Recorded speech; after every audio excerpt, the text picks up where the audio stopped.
Yo, parish orphans and retrogrades.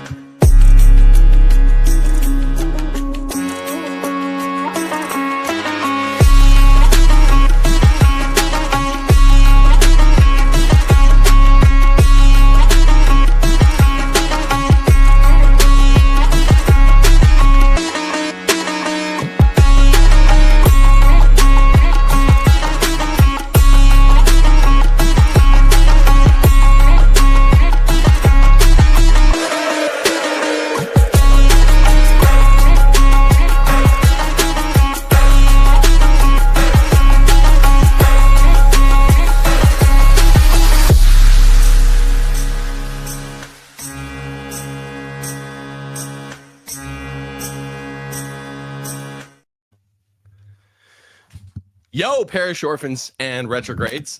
I feel like I just got done streaming because the debate that I had last night went from 8 p.m. CST to 1 a.m. CST, and I barely got to sleep and then woke up and did a few things, and now I'm here. So anyway, man, I am going to be doing a debate debrief show today with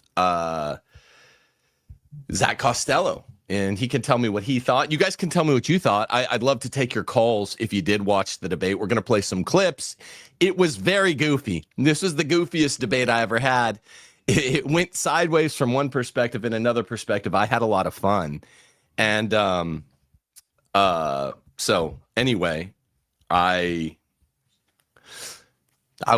like to begin with some clips and maybe just jump into it. I debated Rob Noor on the Modern Day Debates website, and it was a 5-hour junket, keyword being junk.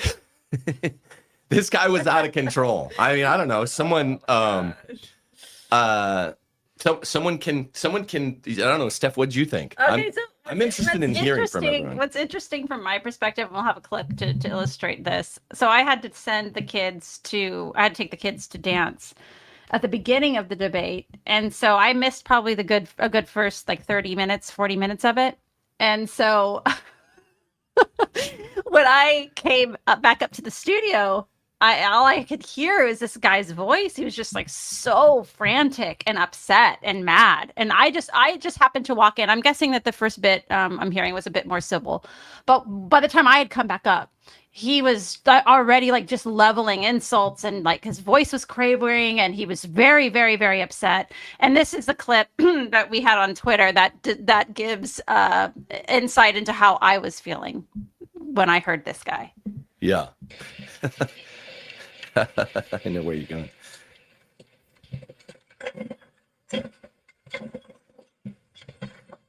That man looks really pissed. He's still alive. Only John can drive somebody that crazy. That's so true. Oh my gosh. Honestly, I thought the guy was going to do a bit better than he did. Like, we're hearing that these are like TPUSA paid debate coaches, and I don't know. Yeah, look, wasn't that impressive. He's friends with Andrew Wilson. Mm-hmm. I think Andrew, I don't know what everyone's opinion of Candace, Andrew are, but I think Andrew's a good debater. I've 2x2 debated with certain teammates only a couple different times. Chris Plants, Andrew Wilson. I only would agree to 2x2 debate with a good debater. So I do think Andrew has got skills. I guess Rob is a friend of Andrew's. I don't think he has skills, so I'm surprised that he was paid by. I'm surprised he was paid by TPUSA. But yeah, he did get really, really flustered. Basically, as soon as the cross-examination began, when I just started asking him, do you understand the 5 levels of burden of persuasion, which is really what this debate turned on. You don't expect at the lower level, which is called reasonable suspicion, when you're taking a first look at something suspicious, you don't expect the level of evidence that you would get in a courtroom after you subpoenaed, criminal documents and criminal records. So I think that he just got really flustered immediately. Rob Noor did, and his voice started quavering. He started sweating. He started calling names like a fifth of the way through the debate, very early. Yeah, we looked at that because there's some dispute at the beginning, because obviously it got very chippy and people were calling names and what have you. But we looked at the actual data on when that actually began, the ad hominems, and that was Rob. And he started about an hour and 21 minutes in. And when he said, "I think you're lying. Why should?" And then he said, "If you want to be a smug, condescending," and then he used an expletive. So prove that everyone says it. So he was clear. And I think that's actually the second that I walked in when I heard him say that. And my mom was up here too. We both just looked at each other and were like, wow, this guy's lost the plot. Yeah, he lost the plot really early. And that's a frustrating thing. I mean, you guys know I'm not a language purist, but I do like to keep debates higher brow. And even in other debates, when I'm going up against someone that I think is capable of operating at a higher framework or a higher register, like a Jay Dyer, even if they're losing their cool, I'll keep mine, because there's skill there. There's mutual challenge. There's mutual frustration. I understand it. And I've certainly, in small ways, lost my cool. But when you're debating someone like Rob, and all that I could see last night was not much skill, not much knowledge, because he needed to understand the legal frameworks, and he just didn't. And an unwillingness to dialogue with something like Israel having 2,700 assassinations under its belt. You see that he's going to start calling you gay and calling you names almost immediately off the bat, and dodging questions. Then it's just like, okay, I guess I'll go through this. I guess I'll get down in the mud with him. And that was just funny. Like I think he just got really upset, because what you were trying to say to him was that he just wasn't prepared for the legal discussion about this whole narrative. And you weren't saying that as an ad hominem. You were just saying this. You don't understand what the terms that you're using. And I think he got really, really hurt by that. And that's when the insults started just flying from his camp. So he just strikes me as a guy who's a bit emotional, So like I honestly, I kind of felt bad for him throughout the whole thing, because I was just like, ooh, his voice got higher, it got quivery. He was just calling names, and then like when you started up calling names back at him, then he was like whining to the moderator, and then every time he would say anything, he would be like, "Oh, are you gonna get the last word? Are you just gonna get the last word?" I mean, he was really just ill prepared for that debate, from what I can tell. Yeah, I don't know. He was ill prepared for someone like me that comes in and is like, "Look, Tyler Robinson's probably guilty in some way, but I think it's an op. There's two main facts to keep at the front of your mind about political assassinations, particularly in the later half of the 20th century, that make this look like an op that Tyler Robinson probably worked with, probably Israel, if I had to guess." And he just wasn't prepared to interface with those two background looming generic facts. Before you look at fact pattern fact one of what actually happened on September 10th, or leading up to it, or leading away from it, before you get into the specifics at all, just consider these two things. The young nation of Israel has a historically unprecedented, extensive, openly documented history of using targeted assassination operations as a first option instrument of statecraft. It's shocking. It's shocking. People were asking for that book name and title, by the way. The author is Ronen Bergman. The 2018 study, Rise and Kill First. Israeli intelligence and security services have conducted a mind-bending 2,700 targeted killing, frequently across borders, in, at the time, just 7 decades. Of Israel's life. Remember, Israel's a really young country, contrary to what the idiotic evangelicals say.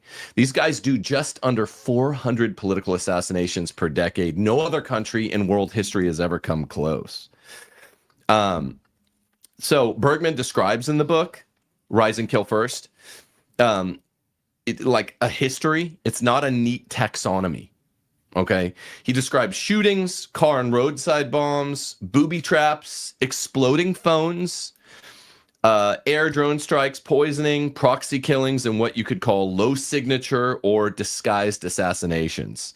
And this Israel stuff would be a disguised assassination, right? It would fall under that, or what we would call a low signature assassination. Okay. The second major fact, and actually, Steffi, would you put this up? This is a good little, this is a nice little kind of primer for what the book is. Where is that at? Here it is right here. We can just place that up there on the screen. Did you tweet it? Sorry. I texted it to you. Oh, I needed it tweeted. Sorry. Okay. And secondly, I would say there's this, and that was a 2018 book. That was a 2018 book that culminated after 8 years of international study. He researched this thing for 8 years. So 8 years of study. And he comes up with this thing. Israel has done this time and time again. Okay, time and time again, and it's just staggering. I don't know what else to say about it. 27. Look, can you read some of the lines from there? Yeah. So this is again, this is covering Ronan Bergman's Rise and Kill First book, and there's 2,700. He in his report, he has 2,700 plus assassination operations. According to Israel investigative journalist Ronan Bergman's 8-year investigation, Israel carried out at least 2,700 assassination operations during its first 70 years. So this is from 1948, from the inception of Israel to 2018.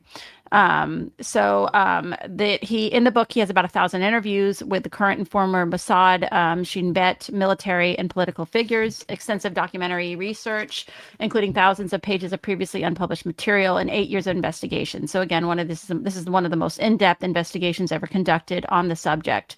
So what he finds is that Israel carried out at least 2,700 assassination operations in its first 70 years, which is more than any other Western country, which was funny because during the debate, Rob kept saying that I'm sure Canada and Mexico and the United States have like just as much of a reason, or could, I guess he was saying, to give his point a fair shake. He was trying to say that there's basically just as much evidence that these other countries could have participated in the assassination of Charlie Kirk, where all of us who have brains know that that's not the case, that Israel is by far and away more documented of having these sorts of operations. So they carried out at least 2,700 assassination operations in its first 70 years, which is more than any other Western country. And this is, again, according to Ronan Bergman.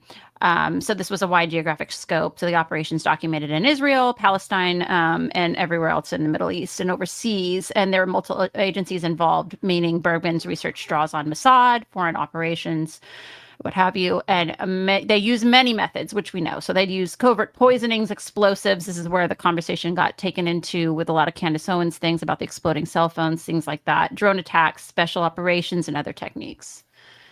So interesting stuff there. That's good stuff. Okay, so the second major background fact is it comes from a 2018 West Point study, Counterterrorism Center at West Point study by a woman named Ari Perliger. And she says that between 1946 and 2013, under 9% of all the 758 political assassinations she studied were carried out by lone actors, meaning 91% were carried out by conspiracy, under 9% were carried out by lone actors. That means it's 10 times more likely that it's a conspiracy. So I don't know. That book is called, what is that called? The Rationale of Political Assassination, 2018 study at West Point, the Counterterrorism Center. I want to remind everybody that we will we'll have a call-in segment at the end of the show. If you'd like to join the show, go ahead and join us backstage. Line up now, and there is a link in chat and on the screen right now. So if you have something to say to Tim, If you want to yell at him or tell him something, go ahead and join. Yeah. Yeah, go ahead. And do we have Zach? No, not yet. Zach's not here.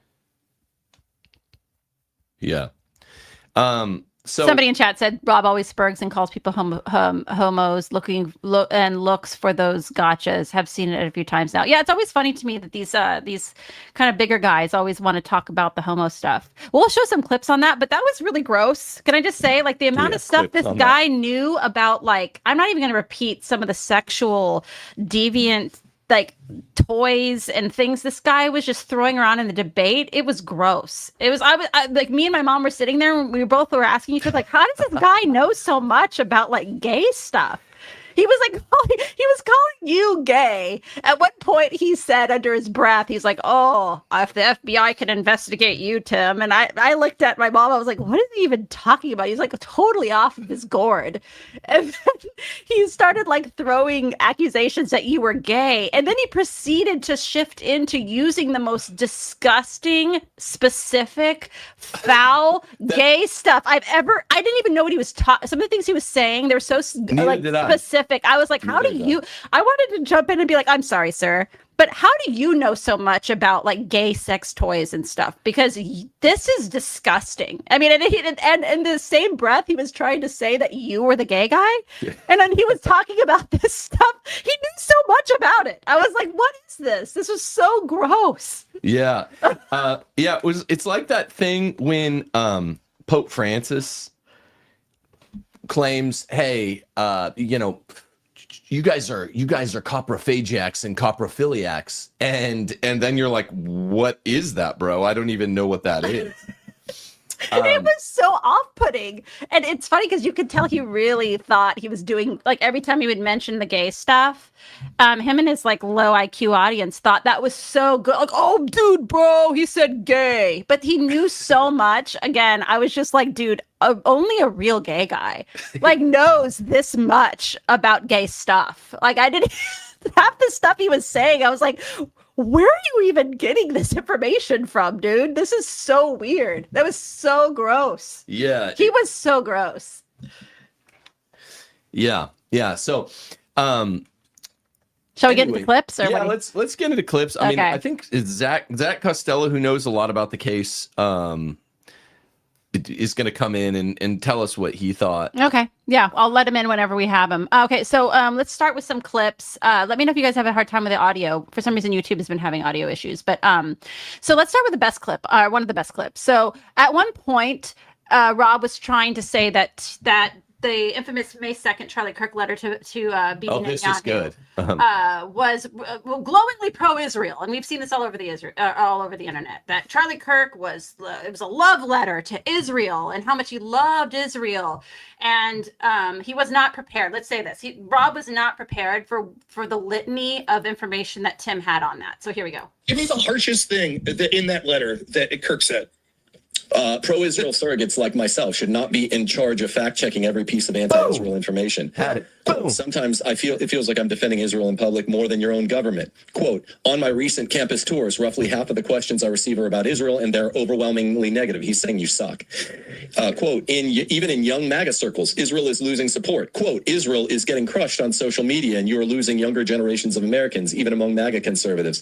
This is a 5-alarm fire." Quote, "You are losing the information war, which will eventually translate into less political and military support from America." Quote, "Israel needs to take the lead." In your closing statement, you said that we're going to keep working with them. Dead wrong. Quote, "No more dependence on subcontractors." Quote, "Influencers like me can promote your content, but Israel needs to create it in Israel." Quote, he repeatedly uses urgent language, communications, intervention, 5-alarm fire, crushed. It's brutal, like I said. But you could go with all of it. It's funny. He just had to sit there while it happened to him. He did not expect. He didn't think that I would have this little sheet ready, and I had it because of a lovely, lovely woman named. What's her name again? Me. Steph. Named me. Steph, like me, punk. Steph made me this little sheet. She makes me all these little sheets. So see, Rob, that's the benefit of marriage. Yeah, bro. Of a good heterosexual marriage. Good heterosexual marriage. This is the Israeli funder sheet. Take a look at that. Can you see that? Yeah, they can. It's kind of blurry. These are all the funders of TPUSA. the Jew funders, some of the major big ones. I mean, you got a You should see Tim's stat. nearly $8 million funder, a nearly $7 million funder, the $2 million funder, Robert Schulman, that Charlie lost right when he wrote that September 8th message. Steph just conglomerated all this info, and I had it right there. Dude, he just had to sit there while it happened to him. He thought that you had nothing for that. Okay, let's move on to this next clip. Let's do so here, Rob. Oh man, this guy. I feel so bad. Honestly, I just kind of feel bad for him. I know. Someone said he's considering Roman Catholicism. I hope he does. I hope that doesn't change his little heart over. I'm unaware of the specific source that you're citing, but if I had to guess, Israel, like many countries, probably assassinates people.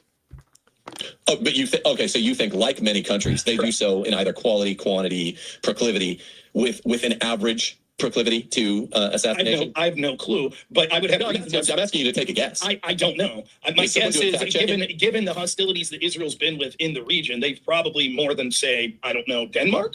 I don't know that it's more than the United States. Okay, well, See, that's what we were talking about earlier when he's thinking that Israel is. I can't believe he actually thought that. Probably more than Denmark. Is he aware of Israel at all?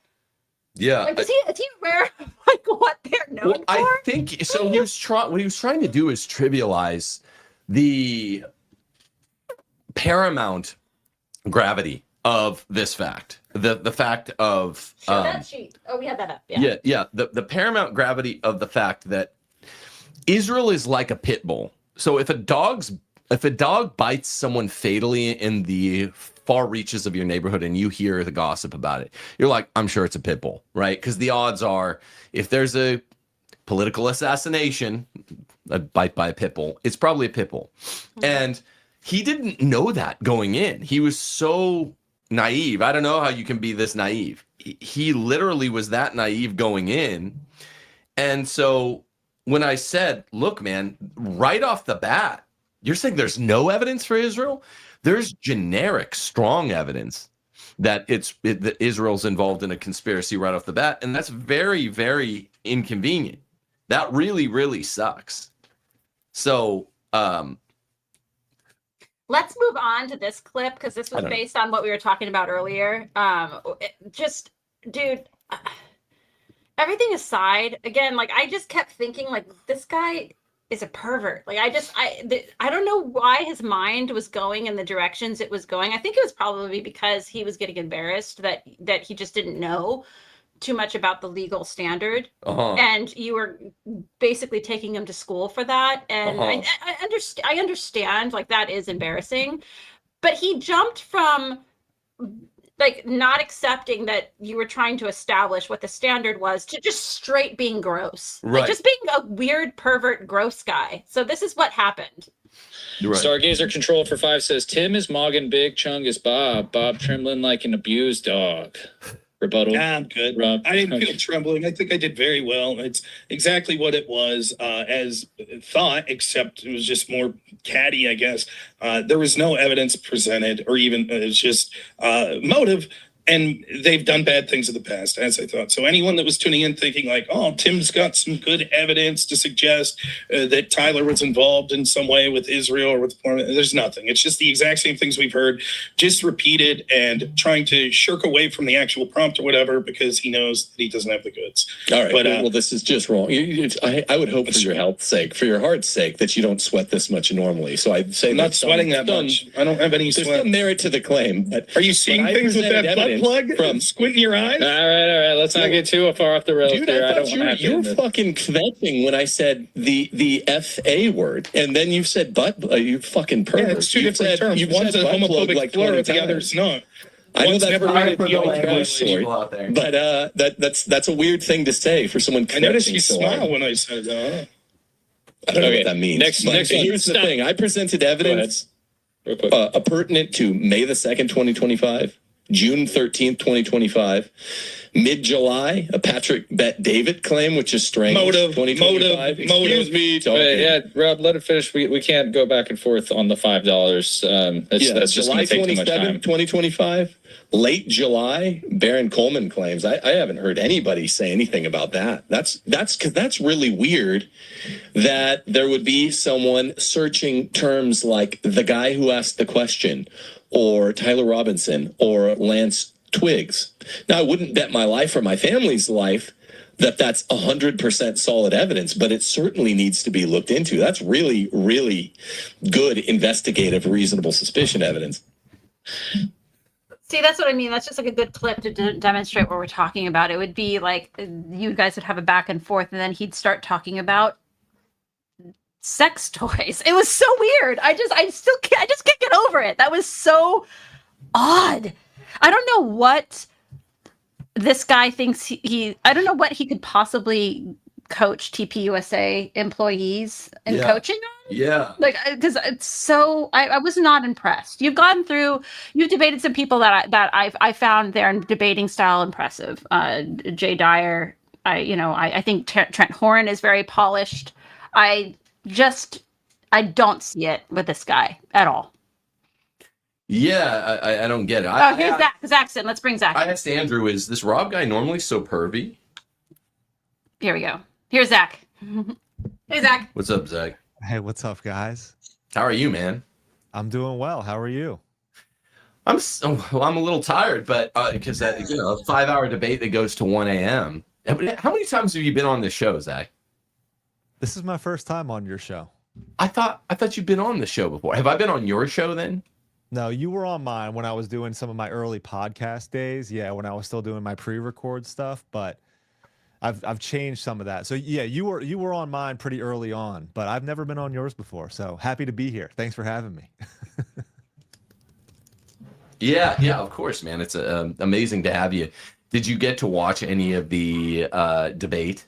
I watched a decent amount of it. Yeah, when I pulled it up and saw it was 5 hours, I was like, "Oof! All right." Like I got some watching to do. But I caught a good chunk of it. Yeah. Okay. So what do you think? Because I mean, first off, you want to give us your theory on what happened on September 10th in a word, in let's say a minute, and then how maybe my view and yours are similar, and then what you think happened in the debate. Yeah, I would say I can give you my theory of what happened on September 10th at UVU in 3 words. I don't know.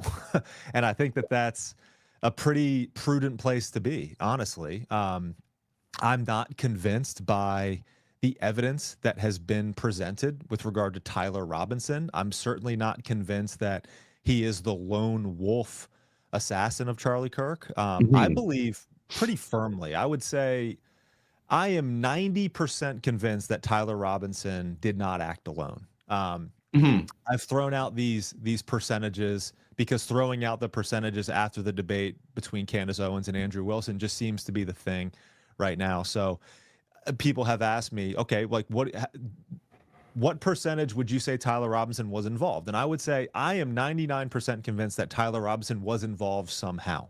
Yeah, me too. I am 50-50 on whether or not Tyler Robinson took that shot from that Low-C Center rooftop.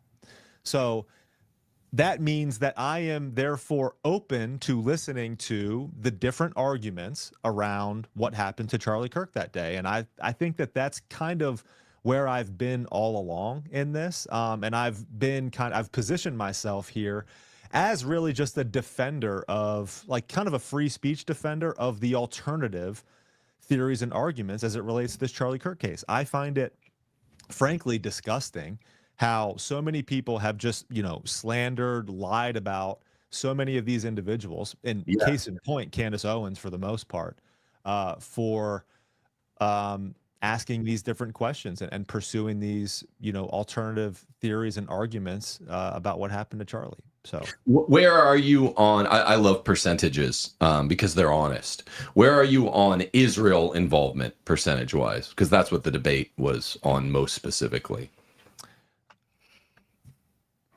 80-20 Israel was involved in the Charlie Kirk assassination. I wonder if I'm as high as 80. I'm not even sure. I might be 70 to 80%. But here's the thing, you know why you saying you're 90% sure it was a conspiracy is so well premised, just generically prima facie? How's that? Because of Ari Perliger's study at West Point that shows that generically, after studying 758 political assassinations between 1946 and 2013, 91% of all political assassinations, right near your number, involved conspiracies for political type assassinations. Only 9%, under 9% were lone actors. I just covered that clip. I just covered on my show I thought that was a very effective moment for you, and that was new information for me as well. The stats that you brought up with regard to how many TAOs, I think that's the word that you or the acronym that you used to describe the targeted assassinations that Israel has conducted since they were founded. Yeah.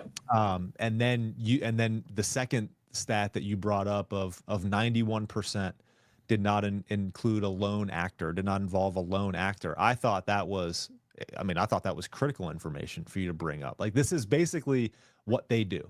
I use the metaphor, like Candace Owens is the top dog in the Charlie Kirk, assassination case. On the alternative side, Israel is the top dog when it comes to targeted assassinations. Yeah, I mean, I think that's pretty undeniable. And I like I said, I gave this pit bull analogy where I'm like, I'm actually texting Andrew Wilson, who's a personal friend on the side, and he's telling me what he thought about the debate. So sorry, I was distracted at first. I'm not going to do it as I do the show anymore. But we were texting. Andrew came on my show. We had a conversation about this, and look, I don't agree with how Andrew, like, why he decided to go about being this defender of Turning Point USA and Erica Kirk in this narrative. It still confuses me as to why. I've seen a good amount of Andrew's stuff, and from a political philosophy standpoint, like, I don't think we differ on too much. I just don't know why he's decided to go about this this current project, but to each their own. So. To each his own, and that is life. Where you're like, dude, I remember the English language philosopher that I just always agreed with when I was a younger man was Dr. Ed Fazer, right? Which is common for a lot of Catholics. I'm not saying anything new. But then I noticed around the time I was 35, 37, 39, I started disagreeing with him. Not more and more, not that he was divergent from my view or mine view was divergent from his. We're still probably 95% in lockstep. But on Twitter, you have access to every thought someone has. And it is truly naive to believe that you're going to agree with 100% of the thoughts of anyone except for maybe your spouse. And even then, it's like 99.5% with your spouse, right? But so this is not some moment of important friendship impasse for a guy like Andrew. I agree with what you said about political philosophy. We're pretty close, he and I. And he does point out, like, he's not an Israel shill, but I agree with what you said, that it's kind of baffling to me that he disagrees with me on this one.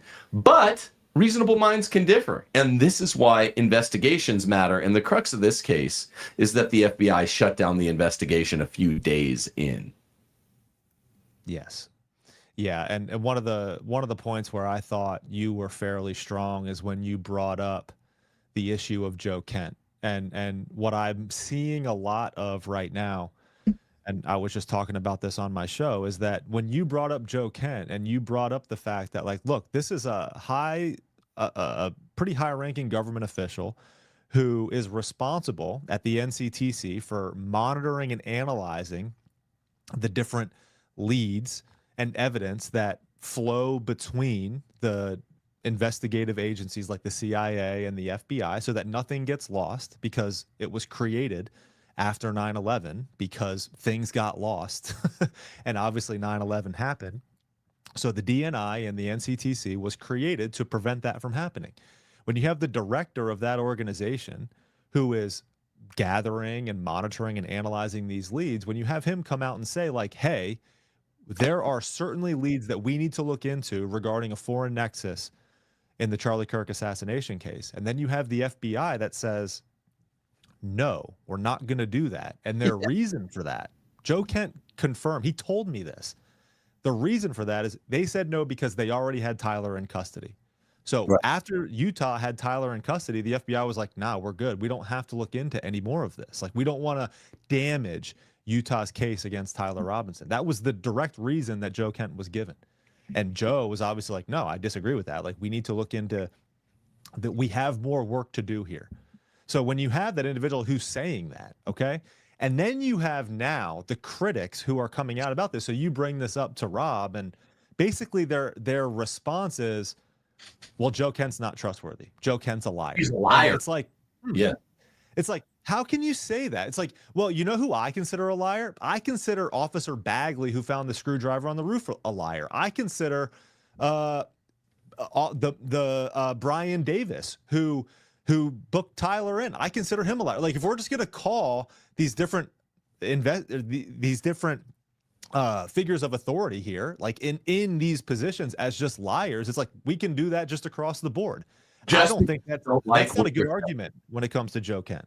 No, just because what he's saying is an authoritative base, and this is where it looks really oppy.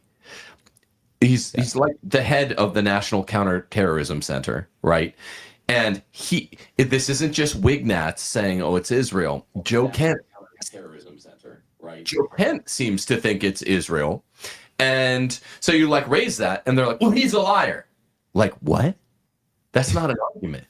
No, it's not an argument at all. And it's a very strong, and this is the thing, like, and this is where, and I actually really love too how you then got into the positive evidence argument, because this whole term of positive evidence now has come out in the wake of this debate.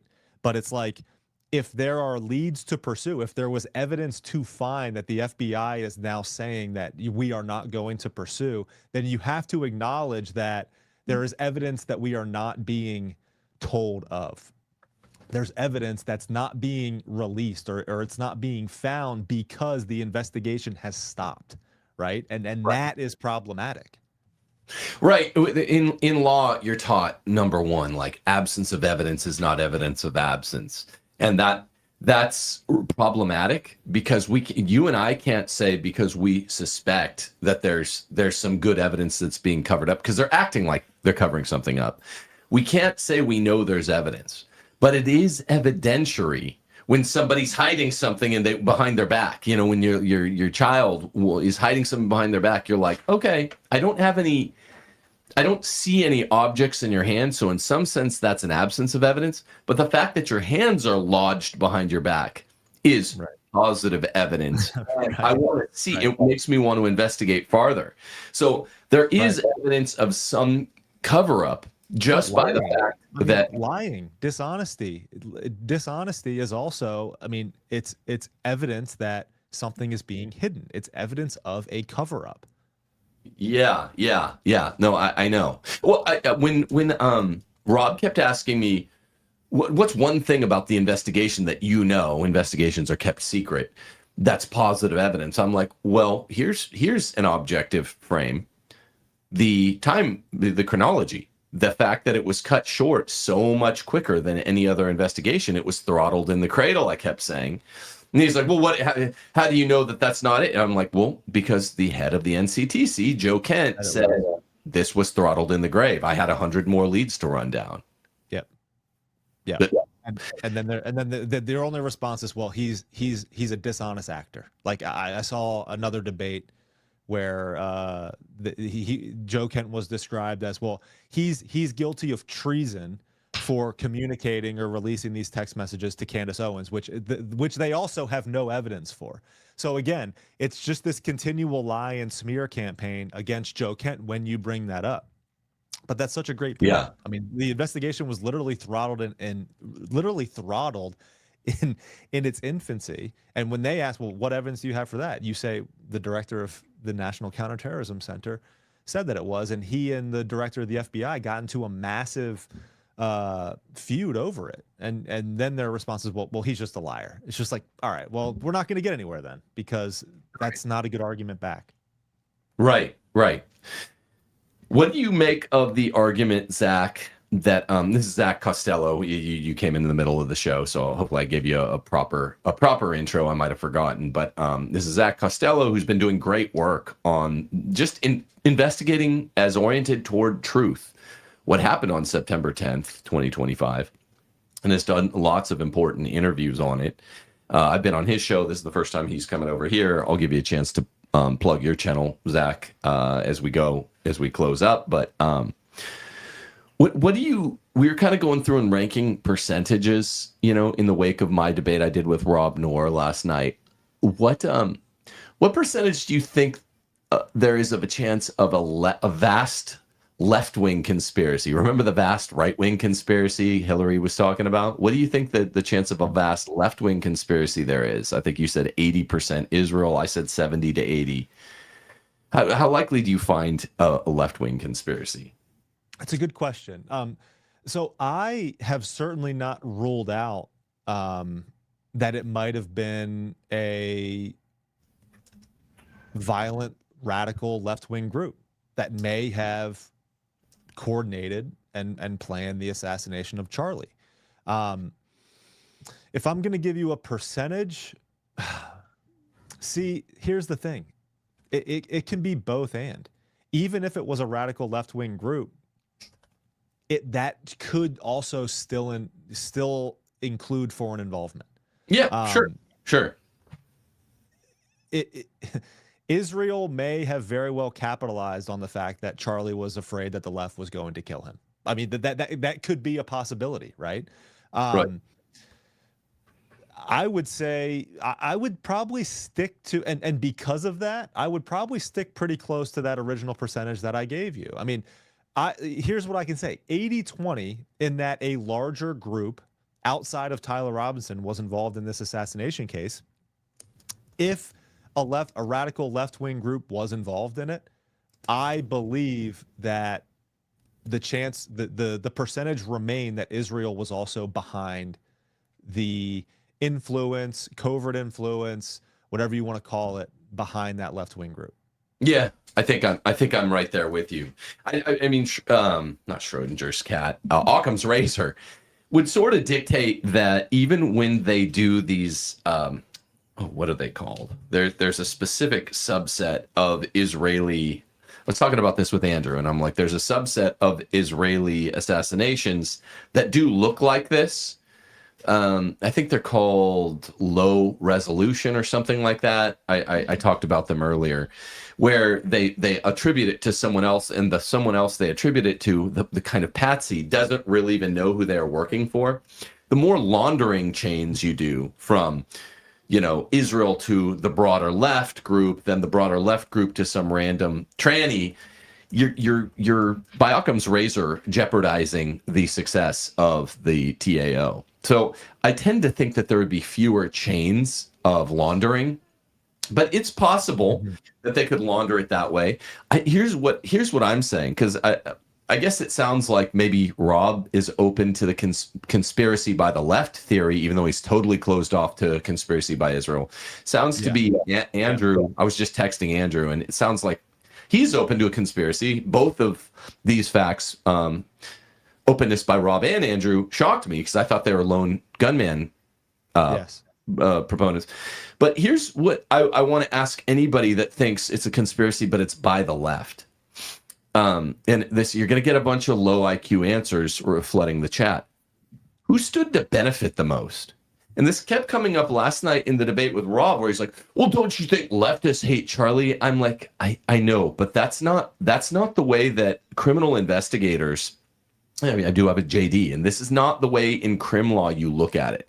Who's everyone that ever had a crossword with such and such? Like, if Rush Limbaugh, who leftists disliked, suddenly got killed when he was turning away from Israel, then you would think Israel stood to benefit the most from preventing the change in the status quo from being promulgated. The left, just because they don't like him, doesn't really benefit much by killing him or suffer much by him continuing to exist. You know what I mean? And so I found that to be a really superficial answer when people are saying, it sounds really like an op when people are like, well, the left hated Charlie. Charlie wasn't a fringe guy. He had really vanilla, he even had kind of pro LGBT points of view until before recently. So he was a very vanilla kind of conservative commentator. He wasn't cutting edge, and the left simply doesn't stand to benefit that much with him dead. He's a little bit of a speed bump around campaign years to get out of the way.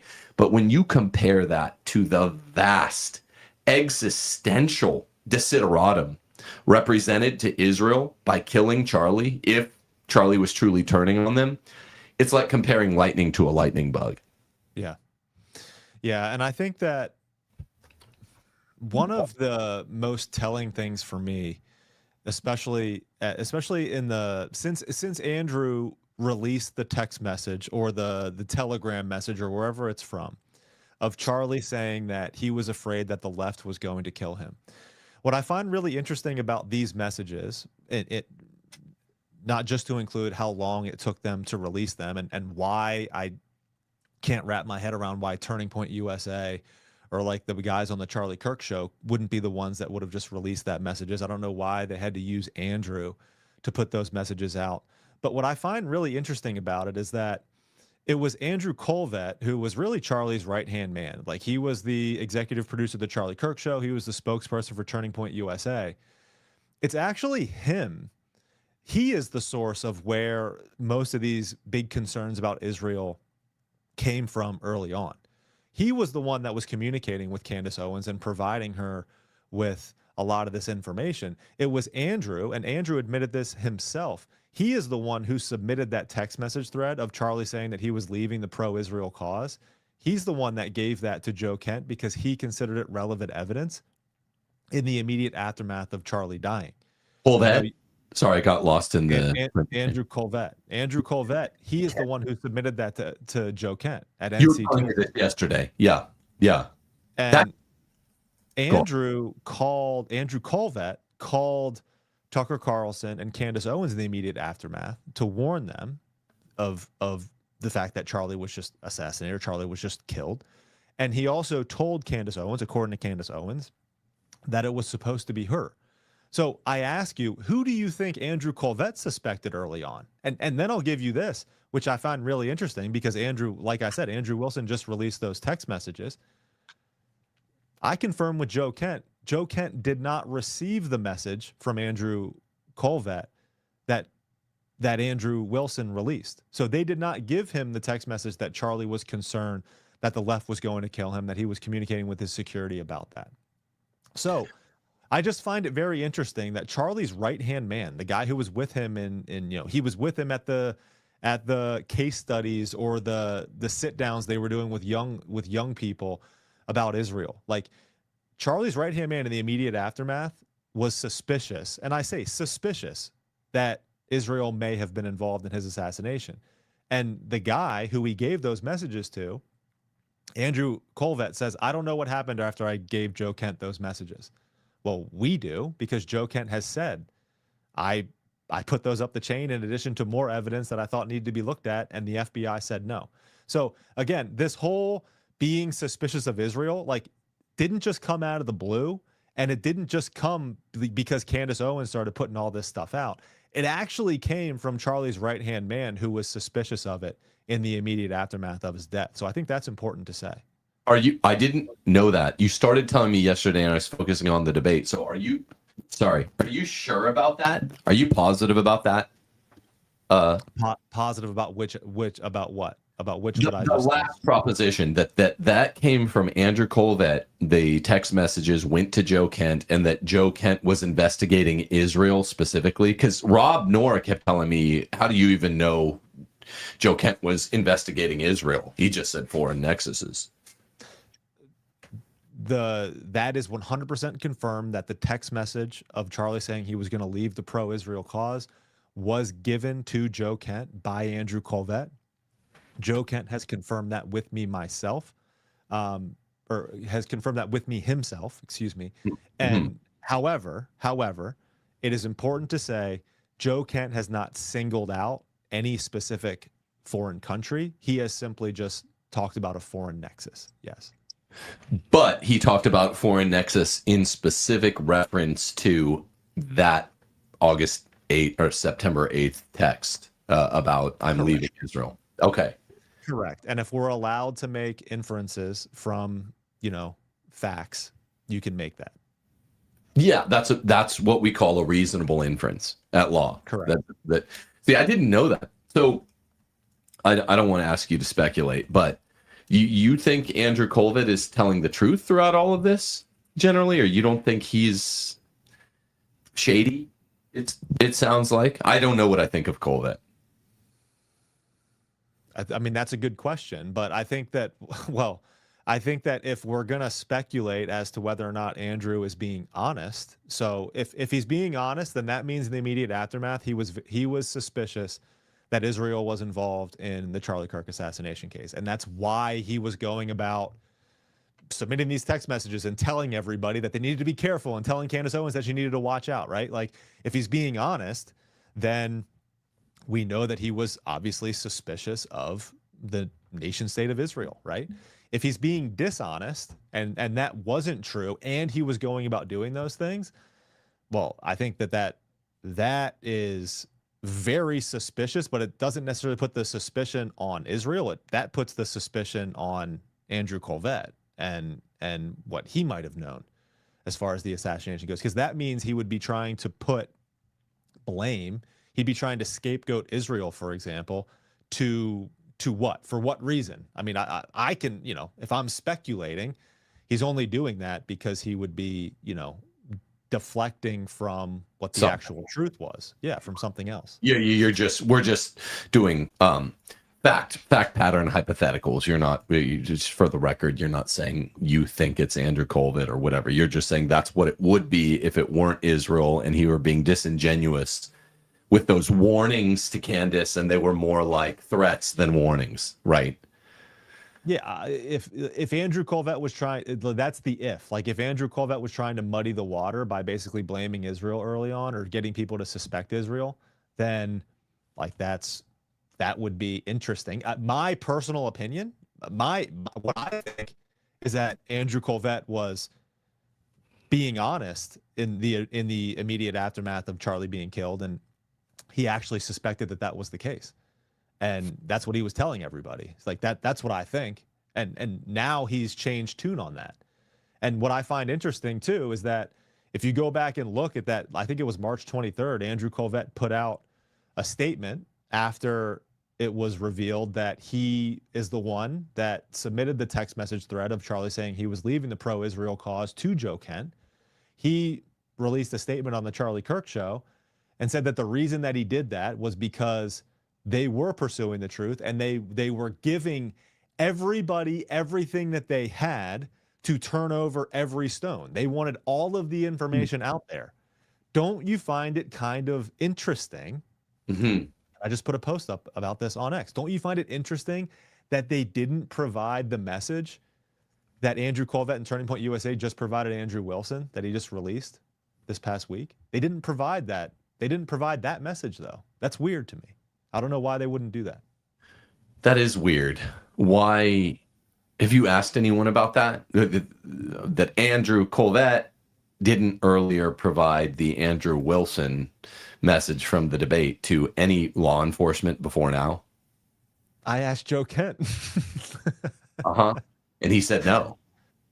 Joe Kent said no. This is the first I've seen that message. What do you think that means? Did you ask Joe Kent what he thought that means? I didn't. I didn't. It's strange. Again, I don't know why. I mean, some of the counter arguments I've heard to like why Andrew wouldn't have submitted that message thread also to Joe Kent is that they didn't know that it existed. They didn't look at Charlie's telegram. And my argument for that is that you're going to tell me Charlie was killed on September 10th. Joe Kent resigned on March 17th from the NCTC. you're going to tell me that they didn't know that message existed for 6 months? Like that doesn't add up. Like they knew it was there. To me, that shows what a bad investigation this has been, because for these text messages to be released on Twitter by podcasters, I'm like, this. Yeah, that's true. That's true. That's so odd. I mean, again, I love Andrew. I mean, I think he's a good friend to us, but I mean, that is not the place to be releasing evidence in such a high-profile case.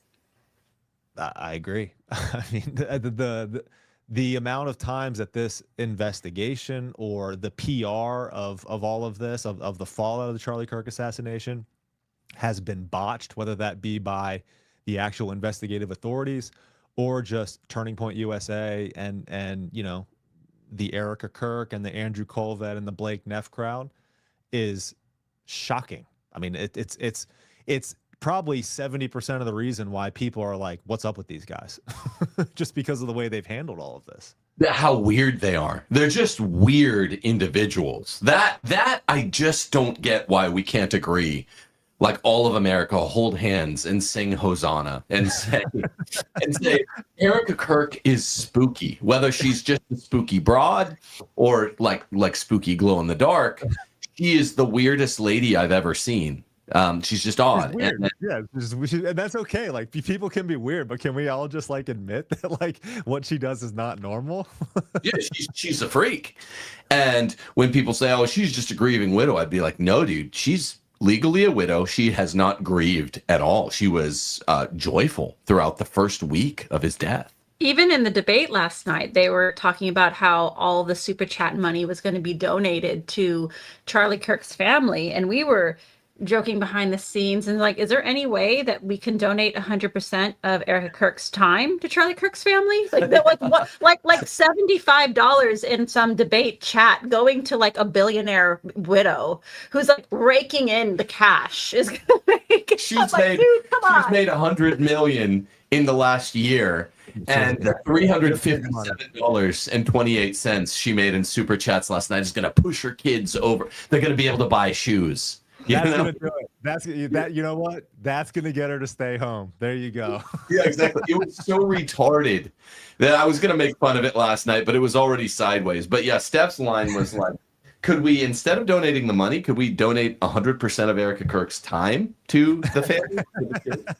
I would be for that, for the record. Donate Erica Kirk's time to her children, not the money for a super chat. And if you look at everything Charlie said when he was alive, it would follow that that's exactly what he would want from Erica. So, yeah, exactly. Exactly. But hey, they got audio. They got clipped up audio of Charlie saying he wanted Erica to do it. So what argument do we have? Was that audio like fake or AI, or was it real? That like, this is what a disinfo campaign does. You can't tell fake from real anymore. What do you think? I don't.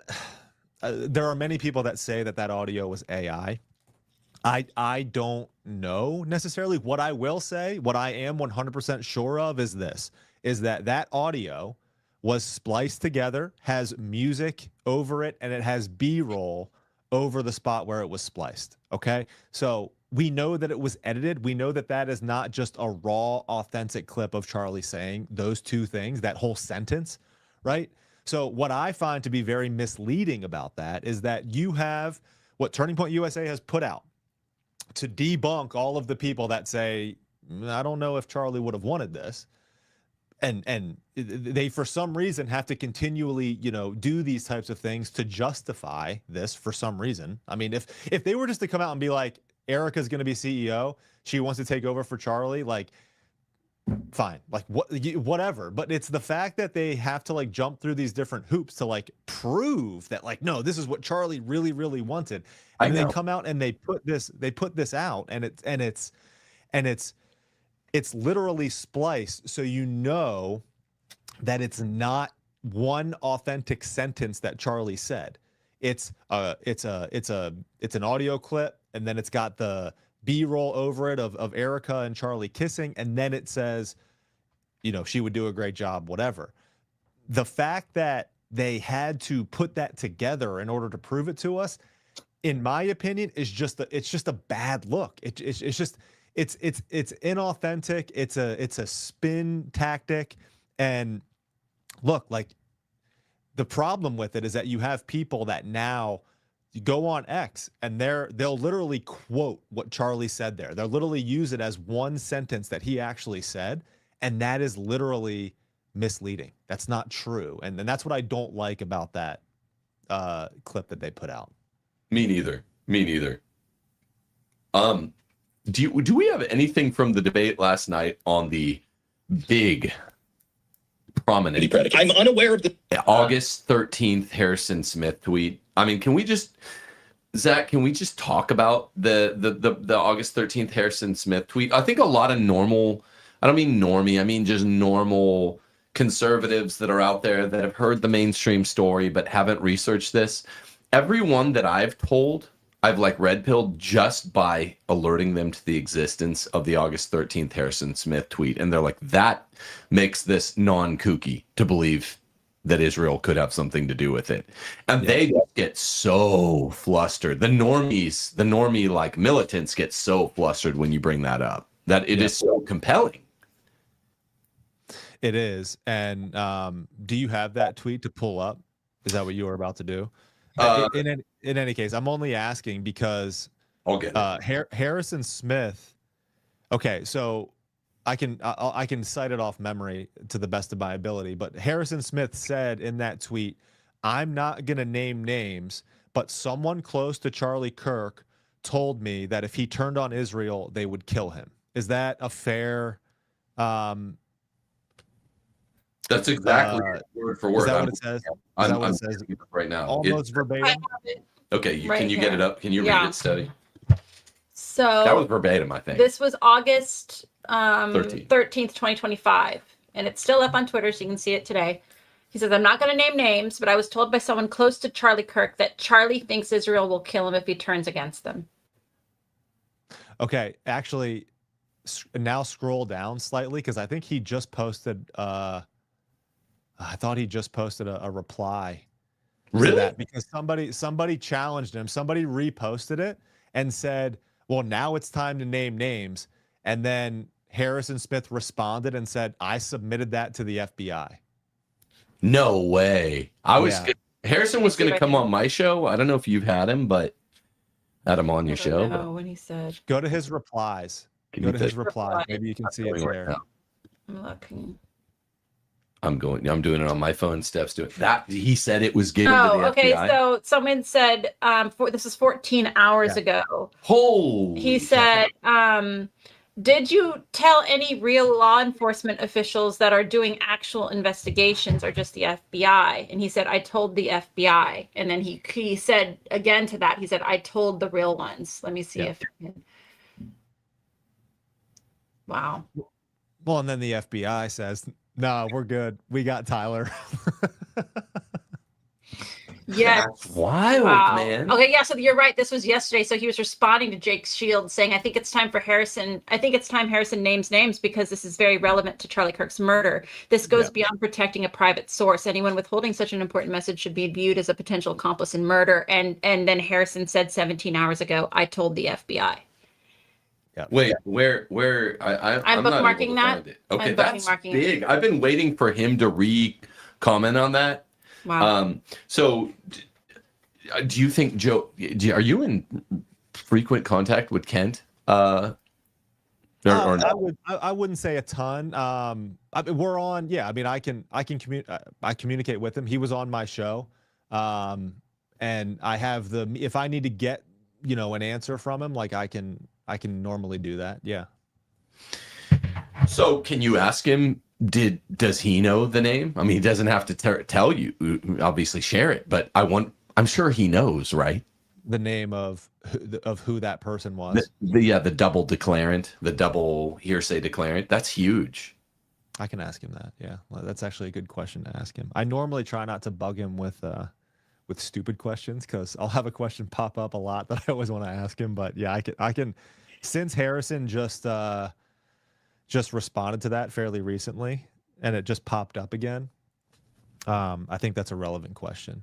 What I is don't the know if he'll give me an answer, but What try. happens in that instance? Like he reports a name to the FBI. Like what ought to happen in that instance? I mean, now we know they kind of shut everything down, but Well, normally that's what's a huge lead. So, I mean, name. So, some people have speculated. I don't know what you think about this, Zach. Some people think that Harrison was saying Charlie Kirk is his own friend. You understand, Steph? So he's like, I don't want to, because Charlie was still alive. So some people were saying, I think we're believing that Harrison might have been like, I don't want to name names, but Charlie's friend Charlie told me that Charlie's afraid Israel's going to kill him, right? Which would be a clever way of doing it. Now it would make it double hearsay when it's really just hearsay, single hearsay, but that would be a kind of good way of doing it. But let's say that this is, I don't know who Charlie's closest friend is. I don't know who it'll be. It'll probably surprise all of us. But then the FBI will go question him, and then it's only single hearsay, and things get a lot simpler. It's a chain of evidence issue. That's what they would do if they wanted to get to the bottom of it. But because it's that I country, they probably don't want to get to the bottom of it. I still can't find that on my thing. That's big that changed. That's really exciting. Yeah, I would really want to know. Why won't Harrison Smith just say it? Why won't he just say who he was talking to? Because of health concerns? True. Maybe. Yeah, Don't you think? Yeah, he cares about his health. Everyone cares about their health, bro. I mean, I don't know. Yeah. He cares about the health of whoever that person is. Now, if it was Charlie, he would probably say, by the way, Charlie's friend named Charlie was the friend. So maybe I'm probably wrong. But right. It's pretty interesting. Do you interact with Ian Carroll much? Other than just X interactions, that's about it. We follow each other on X, but I don't. I haven't had like a personal conversation with Ian. Yeah, and his health. Does he have a health thing? That's what reminded me of him. I'm looking at his face, and I heard he had a health thing. He explained, I think, a little bit about that in one of his shows. He didn't really elaborate on it, though. He just said that he had a health thing. I don't know what it is. Yeah. Okay. Well, so did Steffi? Did you have another clip or two? yeah, we can play some more clips. I from want the to get debate. to some of the stuff Rob's saying, but I'm just trying to weave it into Zach. You have a big web of knowledge, so I'm kind of trying to weave the debate into your knowledge of the fact pattern, which is more mine. I mean, my debate last night was really about the legality of these things and the expectations that are supposed to follow reasonable burdens of persuasion. And the basic fact here that no one's going to get around, as I've been texting with Andrew Wilson on the side. I also asked him about your question, by the way, just now. I said, hey, why didn't Andrew Colvett share this with the FBI beforehand? Why did they only share this tweet that you released on Candace so recently? Why did they wait? I'll read that if he responds to that. But what was I saying? I was saying something else. Oh, we just get to a clip. Oh yeah, it was just a legality thing. I was like, no one's gonna get around the fact that the FBI shut down an investigation, which should have happened. And yes, killing someone in the cradle does have an effect. It's efficacious. So we'll never have, unless they reopen the case, the kind of information that we would need to convict or to become certain about Israel. And that's why they do it. Yeah. So this is Go ahead. Yeah. Oh, I'm sorry. So all the normies have to do is say, okay, well then give me the amount of evidence to convict. And I'm like, well, obviously, we don't have that yet because they throttled it. So it does work. Yeah, and that was one of the things that he asked you. He was like, why would show me the evidence that Israel communicated with Tyler Robinson? And you're just like, all right. All right, dude. We're done here. Like, it's like, do you know anything about the world? Like, we've been investigating the JFK thing for like forever, and the people are still having a hard time with that. Right. This is the kind of low IQ stuff that Rob's audience brings to the table. Oh my gosh. I'm just going to read this so you can respond to it. Imagine showing up to a debate saying that you have compelling evidence that an investigation should be done, and your response is there is evidence barely and have no idea what investigation has been.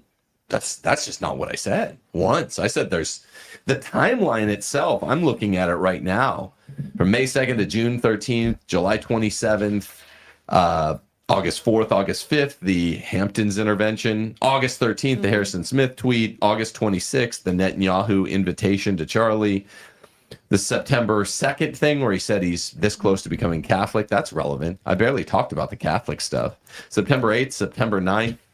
That is super compelling set of leads. I think even Jay Dyer was like, why are you talking so much about the legalese? But that's the point. The most people that are talking about this, they don't understand the evidentiary standard. And so most people in the conversation are saying things like, well, I need to be convinced. And that's not how the law works.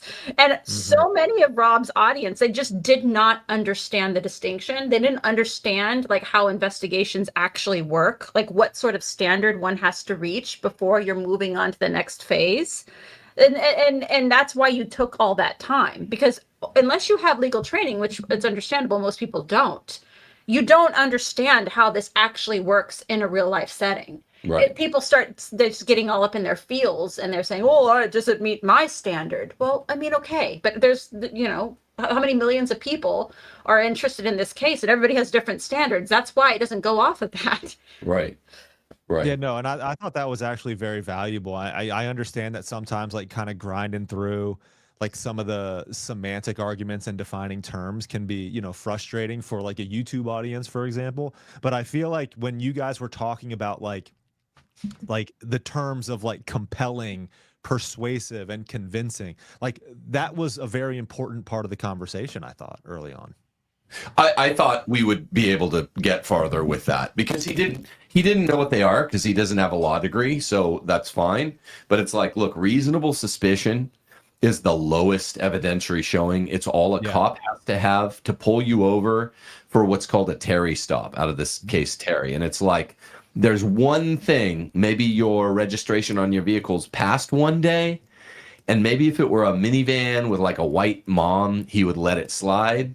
But it's the combination of your registration on your car is overdue by one day, and then it's a thuggy looking black guy. He's going to go ahead and pull him over. That's reasonable suspicion. Now, that's a good point. People get pulled over all the time for reasonable suspicion. Right. And the reasonable suspicion really resides in the demographic more than the one, you know, the registration. But it's got to be the legal standard is it's got to be one articulable fact. So they can pull you over and detain you for about 15 minutes, which is not considered a full detention at law. If there's one thing, you know, your brake light's out. But to keep you for longer than 15 minutes, they get to kind of peek in the car. You notice when a cop pulls you over, it's always a pain in the ass. They're looking in your car. They're looking in your backseat. They're looking on their Terry stop for a higher level. And this is why cops are annoying, right? You know, because you're just a law-abiding citizen, but they're treating you like a dirtbag. They're looking for anything pot in plain view that bumps it to probable cause. Then they can detain you permanently. I probably should have explained this better, but he was interrupting me. And then that's that thin probable cause. They can detain you permanently, put you in jail, because that's PC. You don't need a warrant. You need PC. But then at the when you're being held over, before arraignment and pretrial, they need PC at a higher level to bring it to trial. And then there's the 3 higher levels that are actually trial levels. To convict in a civil case, you got to get to 51% preponderance. There's another rare kind of civil cases, or to get punitive damages, some sorts of fraud cases where you have to get higher than preponderance, even though it's just a civil case. And that's called clear and convincing evidence. That's more like to prevail, P has to prove 75-ish%. Clear and convincing. Judges won't quantify, but everyone agrees it's about 75% instead of 51. And then you get to the highest level at law, the crim standard, which is beyond reasonable doubt, which again, judges refuse to quantify, but most legal scholars put it around 95-96% sure. Well, what I kept saying last night, Zach, that Rob just didn't or couldn't like cogitate on, and many of his audience members, and many of his retard audience members, was that yes, because of the throttling of the investigation, all that other side is doing to Stonewall is they're saying, okay, we're open to hearing you. Hit me with your like 95% case that Israel did it. Where's the fingerprints? Where's the phone calls to Tyler Robinson? Yeah. It's a bullshit game. It's like bait and switch. I'm like, no, we're at the lowest level of reasonable suspicion, which is what I thought the debate was about. Mm-hmm. Right. Well, let's play a clip on that. There you go.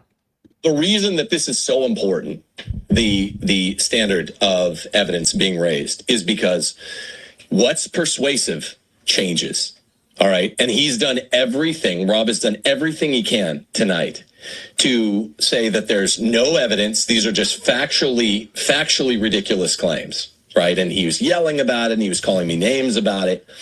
Factually ridiculous to say that there's no evidence. I provided a timeline where every single point at the level of investigation, where to investigate further requires reasonable suspicion, as laid out by this case that I listed that he didn't know, like Alabama versus White. And so he got it threatened. At the level of reasonable suspicion, Israel meets the mark very highly, because any one of these reasonable suspicion requires a cognizable fact or an articulable fact that requires another look for a police agent or a police state.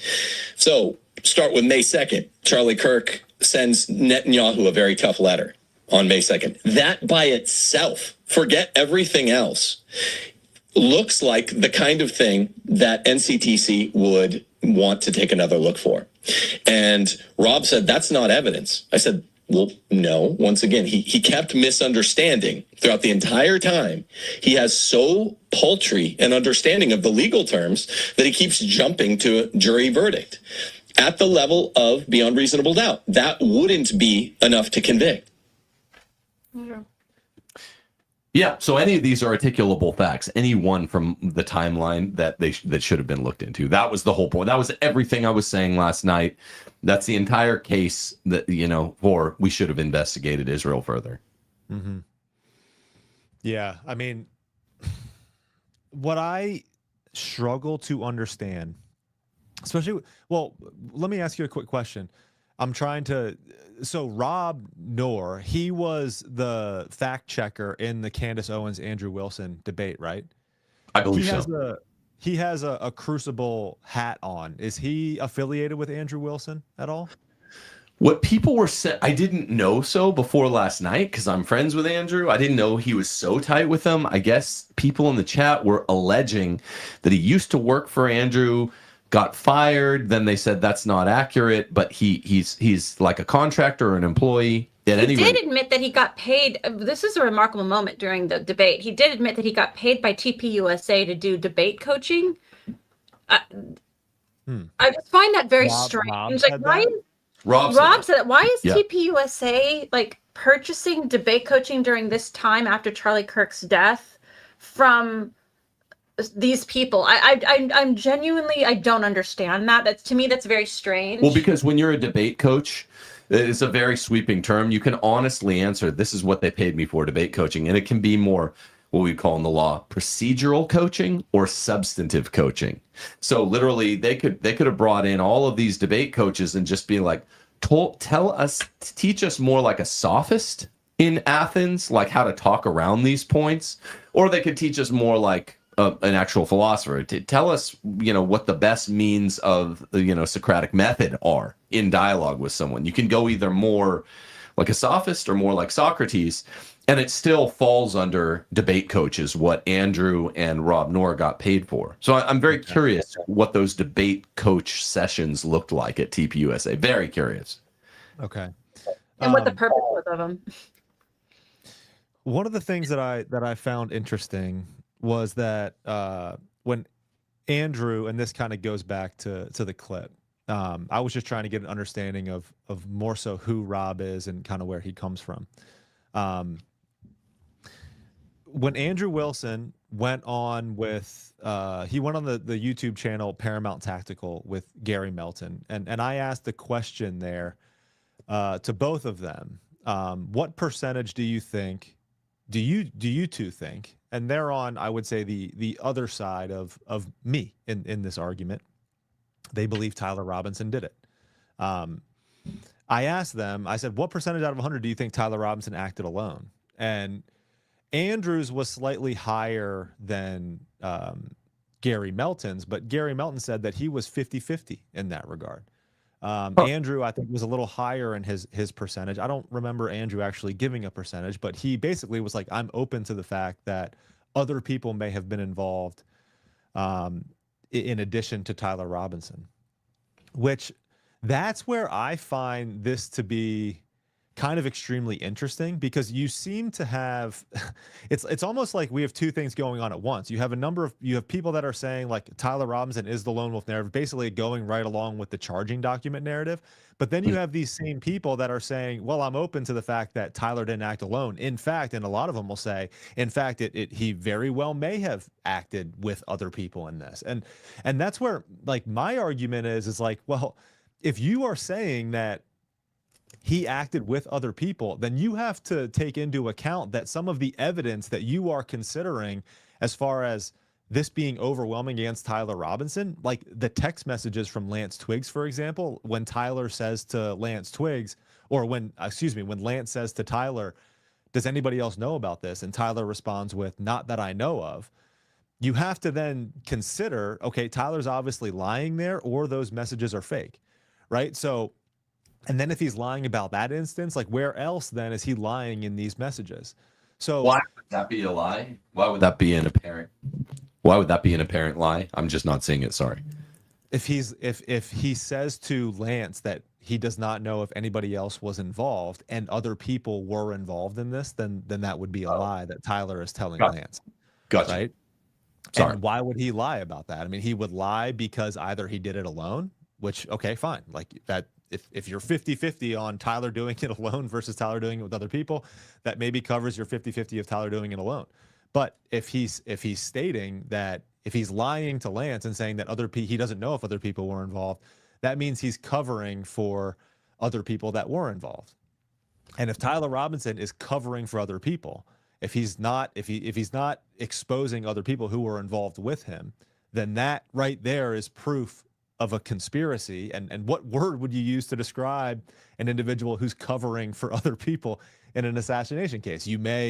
Or who's willing to go down for the rest of the group in the assassination case. And you can use terms like scapegoat. You can even use the term patsy, which I don't even necessarily like.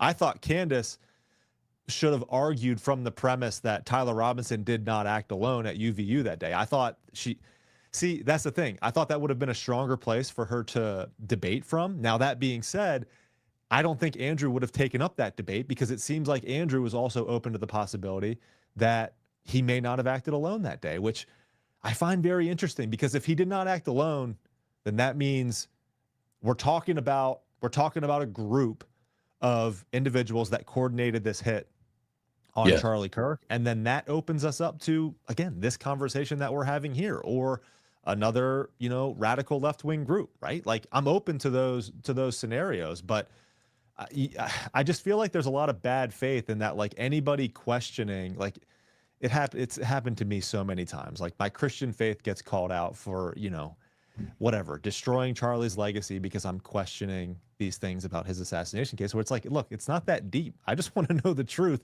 Yeah. And I want to know the full truth.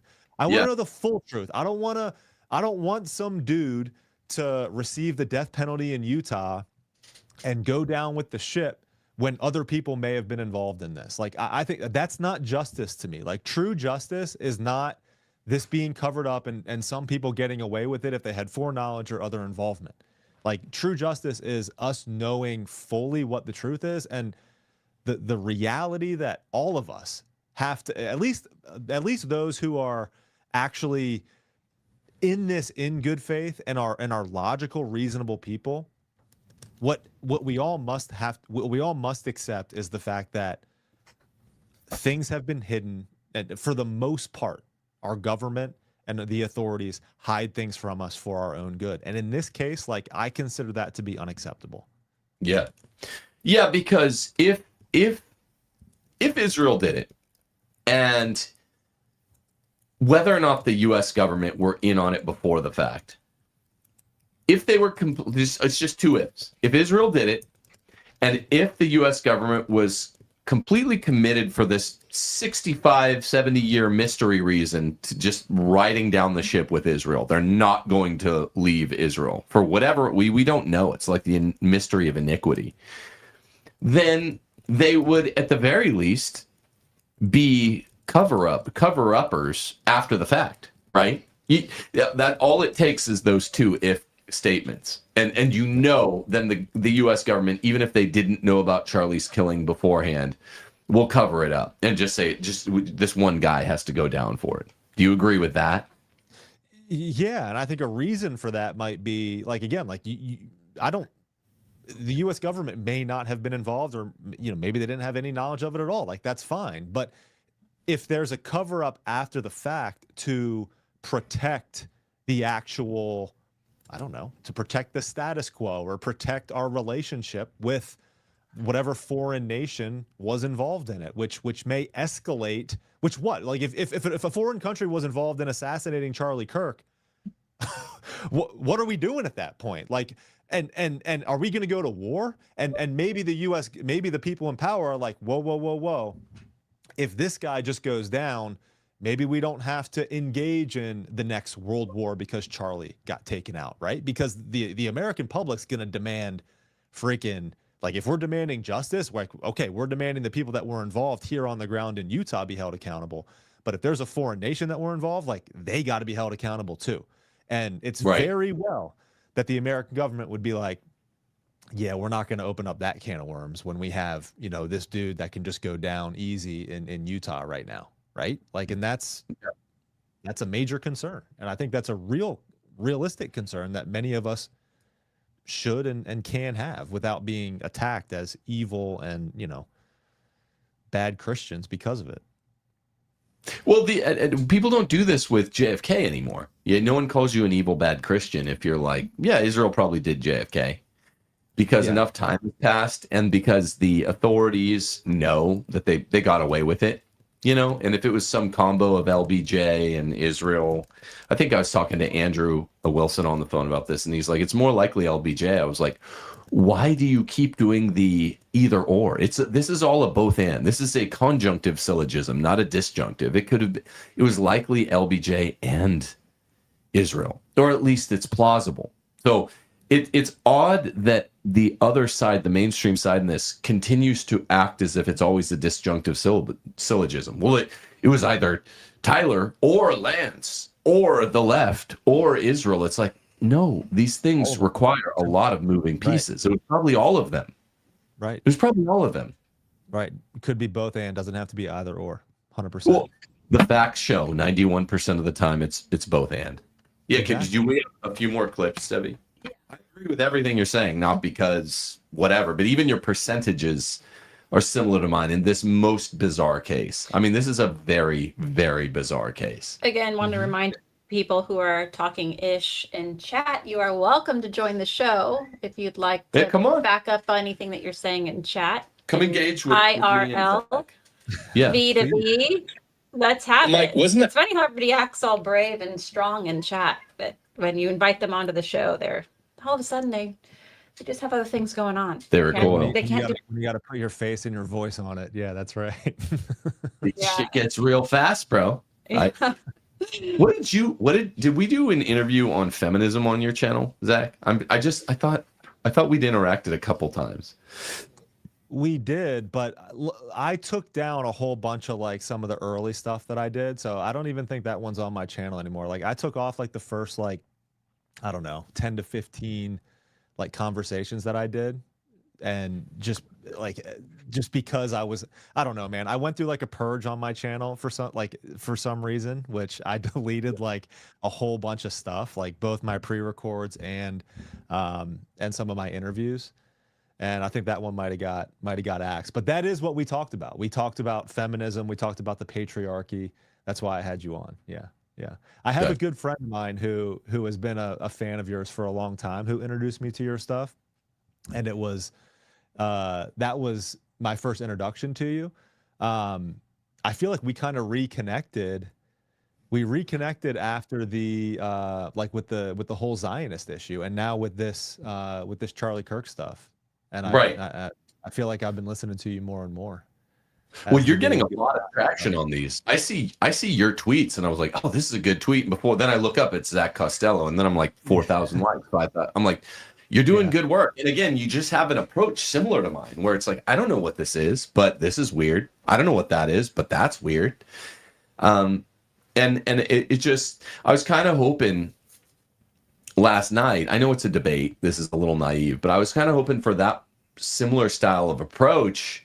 Obviously, without as much agreement as you and I share in Concord, but I thought we could kind of just be like, "Come on, this is weird, man. Come on, Erica Kirk is super weird, right?" I thought we would have that kumbaya moment, and it's weird that all the pro mainstream normie accounts are like, "No, Erica's amazing," even if they were being honest about her. See, to me, that's the last refuge there, or the last, I don't even know what the word is. So sorry. It was a long night last night. You were streaming until like 2 or something. It is But it was the like, last It's resort. Kamala Harris. It's just Kamala Harris all over again. That's what they're doing. Right. To like they're trying to package her up like, no, you like her. You like her. She's good. She's a great leader. Right. You take it. And we're just like, no, we don't want it.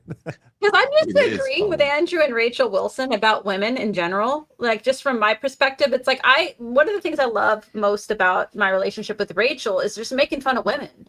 And Erica Kirk is like the worst one. queen of the type of women that I'm used to making fun of. And to me, it's just so strange because I'm like, I'm used to agreeing with Andrew and Rachel about how strange and weird Erica Kirk is. Or I'm not used to, because they've been off board on that. But I was surprised. Yeah. I was surprised because to Me me, too. it's like Erica I'm Kirk is surprised. sus. Like, she's sus. It's one thing to be like, I get their perspective. I want to give charity to their perspective that they don't think there's Israel's involved. They don't see the compelling evidence. Like, I can respect that point of view in my friends. But the Erica Kirk thing, I'm like, guys, seriously? Reasonable minds can differ about a lot of this stuff. And I was just writing Andrew this on this stream. Look, reasonable minds can differ. There's a lot of convolution, and that's how disinformation and false flags and cover-ups and frame-ups work. I've studied the crim law. What reasonable minds cannot differ about is Erica Kirk. She's a freak, right? And she was, and 6 days afterwards, maybe a lot of people watching this channel don't know, 6 days afterwards, a leaked Zoom meeting with TPUSA, she was gleeful. 6 days after her husband died, and she's saying that was the event of the century. Let's talk about hat sales. Or the coffin pictures. Like, for me, it's like, I in my imagination can see it playing out, like me and Rachel sitting in her den, making fun of Erica Kirk, like taking videos of herself near Charlie Kirk's coffin. Yeah. Like, to me, in my logical mind, like, that's how it should play out in reality. But then I'm seeing that, like, that they're kind of defending Erica Kirk. And I'm just like, this doesn't make sense to me. No. And I'm not saying that they have some like shady motive or anything like that. Because for the record, really like Andrew and Rachel Wilson. Like, I really like both of them. And they've been good friends to us and all that. But it's like, from my perspective, it's like, come on, guys. Like, we can at least try to agree on this. On Erica. She's a weirdo. Yeah. Erica Kirk is a total weirdo. Like, no one likes Erica Kirk, which, by the way, is why they stopped pumping her out so much. Because everybody was just reacting so badly to her. So I think somebody in TPUSA finally got the hit, and they were like, yeah, nix the Erica Kirk appearances. The audience is not reacting the way we want them to react. I was planning on doing this last night at the end, being like, here's a kumbaya moment. Like, look, you have your view. It's a convoluted, probably conspiracy meant to confuse, and it's hitting home. I have my view. Maybe I'm right. Maybe you're right. But can we just agree Erica Kirk sucks? She's like the worst lady ever. She is awful. She's a harpy and a freak and a weirdo. Yeah, and to me, it's like somebody who loves her right at the beginning needed to pull her aside, and it's just said to her, like, listen, this doesn't look good. Like, everything you're doing does not look good. It makes you look really bad. It makes you look, you're not grieving. You're not actually sad. You're talking about hat sales. Like, your whole aesthetic is not working for you. We need to take you off stage. That should have happened after like her third appearance. Yeah, but they just kept pumping her out. Don't be the CEO. Like, if you want to be like on the board and you want to make kind of like more, you want to be like a visionary for the company, you want to make appearances here and there, like as Charlie's wife, like do that. But to insert herself as like the leader and CEO, and for them now to be just like forcing her upon us as some political and cultural leader. Like she's the one that's gonna, you know, what lead the young men in the next election. Like there is not one young man in America who is listening to Erica Kirk. Like I can tell you this right now. Like it is not happening, right? So it's just like I agree. I mean, I agree. Like and there's a part of me that like again, like my conscience will scream at me sometimes to be like, look, like don't be critical. Like maybe she's just really awkward, and but then she's that and like a little weird and like off, but she also like thrusts herself into the public spotlight. So like she also like wants to be there. Like she likes the attention that she's getting from this. And it does seem like for whatever reason you want to explain is that like she's kind of been like waiting for this opportunity to be in this spotlight. Like she couldn't wait to come out and do it. And like, all right, I mean, like fine, but like not everybody has to like you. And like that's kind of my whole thing. Like I'm not a fan of Erica Kirk, and she is a political and cultural influencer now, and she's subject to the same criticism that everybody else is in this sphere. Like we all get it, and she can get it too. Like you can't just play the widow card because the tragedy happened. Like two things can be true at once. She is a widow, yes, but she is also a political and cultural influencer. And as far as I'm concerned, and I've said this to Andrew, it's like because his approach has been he considers Turning Point USA to be valuable to the Republican cause, to protect the government from the left. And fine, you can make your points there. But what I've said to Andrew is I was like, look, well, Turning Point USA is a little too feminist and a little too Zionist for me. Like that's why I'm not a fan of them, and that's why I'm not a fan of her. And I think he generally agrees with that, but I think his main concern is the fact that they are Turning Point USA at least was, and I would say was. I wouldn't say that they are the same now. They have more money now, but they were more influential and powerful under Charlie when they actually were able to galvanize the young male vote in this country, and they had a man who was, you know, capable of doing that. They don't have that anymore. So I'm not sure I agree with Andrew's like TPUSA is the effective conservative organization that America needs right now. I don't think that they are. Yeah, I agree. I agree with everything you just said. Yeah, sometimes things just end. You know, if on a much smaller scale, if, you know, when Tim passes away, it's like, we're not going to continue this on. Like rules for retrogrades end with the guy, you know, it's like, it would be so weird if I was like, I am now your host, everybody. Love me as much. Hello, parish orphans and retrogrades. Like it just, that's whatever he built is great. But it's like, I'm sorry to say it, and I know this is going to be very unpopular, but when Charlie Kirk died, TPUSA was over. It's just over. It's just over. And it's like they're trying to resurrect it under the guise of like support this grieving widow, help her organization. But the reason that TPUSA was what it was is because of Charlie Kirk. And nobody else is Israel. And Israel. Yeah. But they're not filling those shoes. They're not going to fill those shoes. They're trying to. But the problem is everybody hates Erica Kirk and Israel. And everyone's just kind of like, what's the point of TPUSA right now? Yeah. Yeah, I've said, look, like if something happens to me, you're not going to see Casey Costello on the Zach Costello show. It's just not going to happen. Right. If something happens to Patrick Mahomes, who fills in for him? Yeah, that's right. Quarterback. No, Patrick Mahomes' wife. That's the bet. That's right. All right. No one wanted to come. Okay, I'm going to play another clip. Zach, feel free. You don't have to stay as long. You stay as long as you need. We're going to get through some of these clips, but again, we're inviting. I have till 4:30. I'm 4:30 Eastern time. So what is that? Is that 3:30? You guys? Are you guys CST? Yeah. We'll close up in an hour. Yeah. Or I mean, in 10 minutes. Yeah. Sorry. Yeah. Sorry.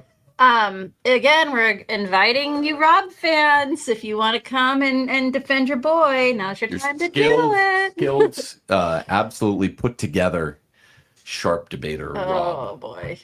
Yeah. Okay. So here's this was a great moment in the debate. So one of the things that we had extensively researched was the amount of Jewish donor money that TPUSA was gathering in. I think it was over a period of 10 years, wasn't it, Tim? On that sheet, it was from like 2000, I think 19 to 2, or maybe it was 7 years. Yeah, it's like 6 or 7. Okay. And Tim lays that out here. A question for me? You said it was for me, and then the loudmouth just starts talking. It was for me. It wasn't a question to anyone. It said, is this an honest debate? Do we brush off the fact Netanyahu offered Charlie over 150 million? What I was saying is I'm going to read this one, to get us through the chats, and two, because I think it's something that you would be able to defend or works towards your side's argument. Rob did. I'm gonna be honest. Rob, you did kind of derail the question's subject there specifically, but it was relevant still.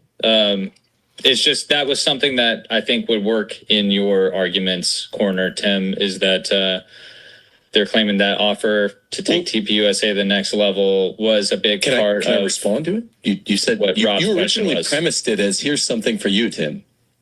Yes, I do realize that. But it was for you to defend if you think that plays into Rob's question of, what evidence there is. So let me respond. I listened to the full timeline of it, and then he denied that there was a published statement on August 13th of Charlie Kirk, double hearsay of Charlie Kirk.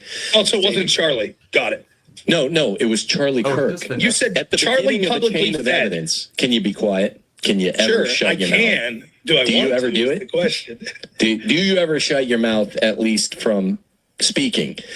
Okay. So there was a published statement accruable to Charlie Kirk via double hearsay. It was published August 13th after he made it, because it was filtered through two very close sources to him. With regard to the state, Bibi Netanyahu offering him big bucks to take TPUSA to the next level, they'd already taken him through direct action and through their donors to the tune of $6.5 million. The Marcus Foundation, $281,000. Michael and Andrea Levin Foundation, $250,000. Laura and Isaac Perlmutter Foundation, $7.8 million. Jack Roth Charitable Foundation, all Jewish supergroups. And Bibi was going to take them to what, 10, 11 figures? Because they have more money than Croesus. So, yeah, the fact that he was offering Charlie this deal, Mafia offers you a further favor, and instead of saying, no, I don't want further favors, I'm just walking away, that's when you get whacked. And that's precisely the kind of setup that Bergman talks about in the Western specific TAOs that get Israel. Yeah, well done. Zach, do you know about the Netanyahu offer of 150 million? Andrew Wilson was saying that's factually wrong, and he sounded confident, and he's normally right when he says that. Have we ever been able to find out anything about it?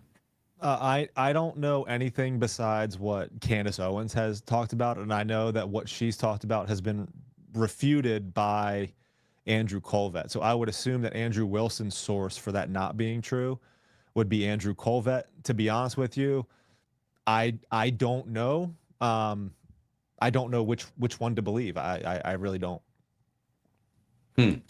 What did Candace say her source was? I really wish both sides would just share sources more. This ball covering is. I expressed that frustration the other day, just like with this stupid ass game that's being played, as far as like dripping evidence here, dripping evidence there, and like you got one side that does this and you have this other side that does this. It's like, my gosh, like, can we just like freaking like just be open and transparent so we can find the freaking truth about all of this stuff? Like, I mean, I totally agree with that, and I expressed that frustration the other day. Yeah, from what I understand is that there was big money that was being offered, and this is the Candace Owens account of the events. I believe Bibi Netanyahu made a call to Charlie Kirk, offered to take Turning Point USA or the Charlie Kirk Show, whichever one, to the next level. It would have benefited Andrew Colvett somehow. I believe Candace said that she has a source that's close to Andrew Colvett, maybe in Andrew Colvett's family even, that said that he would have benefited significantly from a deal with Bibi Netanyahu, and that money was apparently turned down by Charlie, and that is denied by Andrew Colvett. So I think that's the situation. So I would assume that Andrew's getting his information from Andrew Colvett in that scenario. However, Candace did also come back and say that the deal that Charlie turned down with Bibi Netanyahu, whether that was through another donor or through another source, for hundreds of millions of dollars, from what I understand, eventually did go through. I don't know what her sources are as far as that goes, though. But that's the story that we've been told. There's just so much hearsay, not legal hearsay. There's just so much contested hearsay in this. Don't you get tired of it? Because I don't love research. And so when it's like, okay, I have this, I like to make a timeline and take an overview. And when people are like, when I think I have every point, I left the 150 million off my timeline, but then a questioner brought it up at the end of the debate last night. And I'm like, oh yeah, I could have put that on there. And then everyone's like, no, you can't put it on there. I'm like, I'm not trying to falsify anything. I just want to know what our baseline facts are. You know, I get sick of it. It's, and the thing is like one side saying it's true and the other side saying it's not. Right. And that's where we are as far as the Bibi Netanyahu offer has to, you know, look, I mean, there's a connection between Brad Parscale and the Charlie Kirk Show and Salem Media. And I don't know if the connections between all of them, and well, let me clarify. There's a connection between Bibi Netanyahu, the Israeli government, Brad Parscale, and Salem Media, and the Charlie Kirk Show. Okay, there is a connection between all of those. There's a direct line of connection between all of those different parties. Okay, the Israeli Foreign Ministry, Brad Parscale, and his Clock Tower X LLC is a FARA registered agent for the Israeli Foreign Ministry. Okay? And Brad Parscale is the chief strategy officer for Salem Media. After Charlie Kirk passed away, there was a new deal that was inked between the Charlie Kirk Show and Salem Media. They had a live slot under Charlie. Charlie was looking at going with the more, with like the Tucker Carlson independent model of media. And while he was alive, because he was aware of Brad Parscale's connection with Salem, with obviously Salem Media, but Brad Parscale's connection with, as a FARA registered agent with the Israeli Foreign Ministry. And he did not want that to compromise his brand as an independent American and America First brand. So he was pursuing independent media options, okay, as far as distribution goes, like similar to what Tucker Carlson has done with his network. Now, that obviously that didn't happen. And what happened is that Salem Media hosted the live segment of the Charlie Kirk Show on their platform.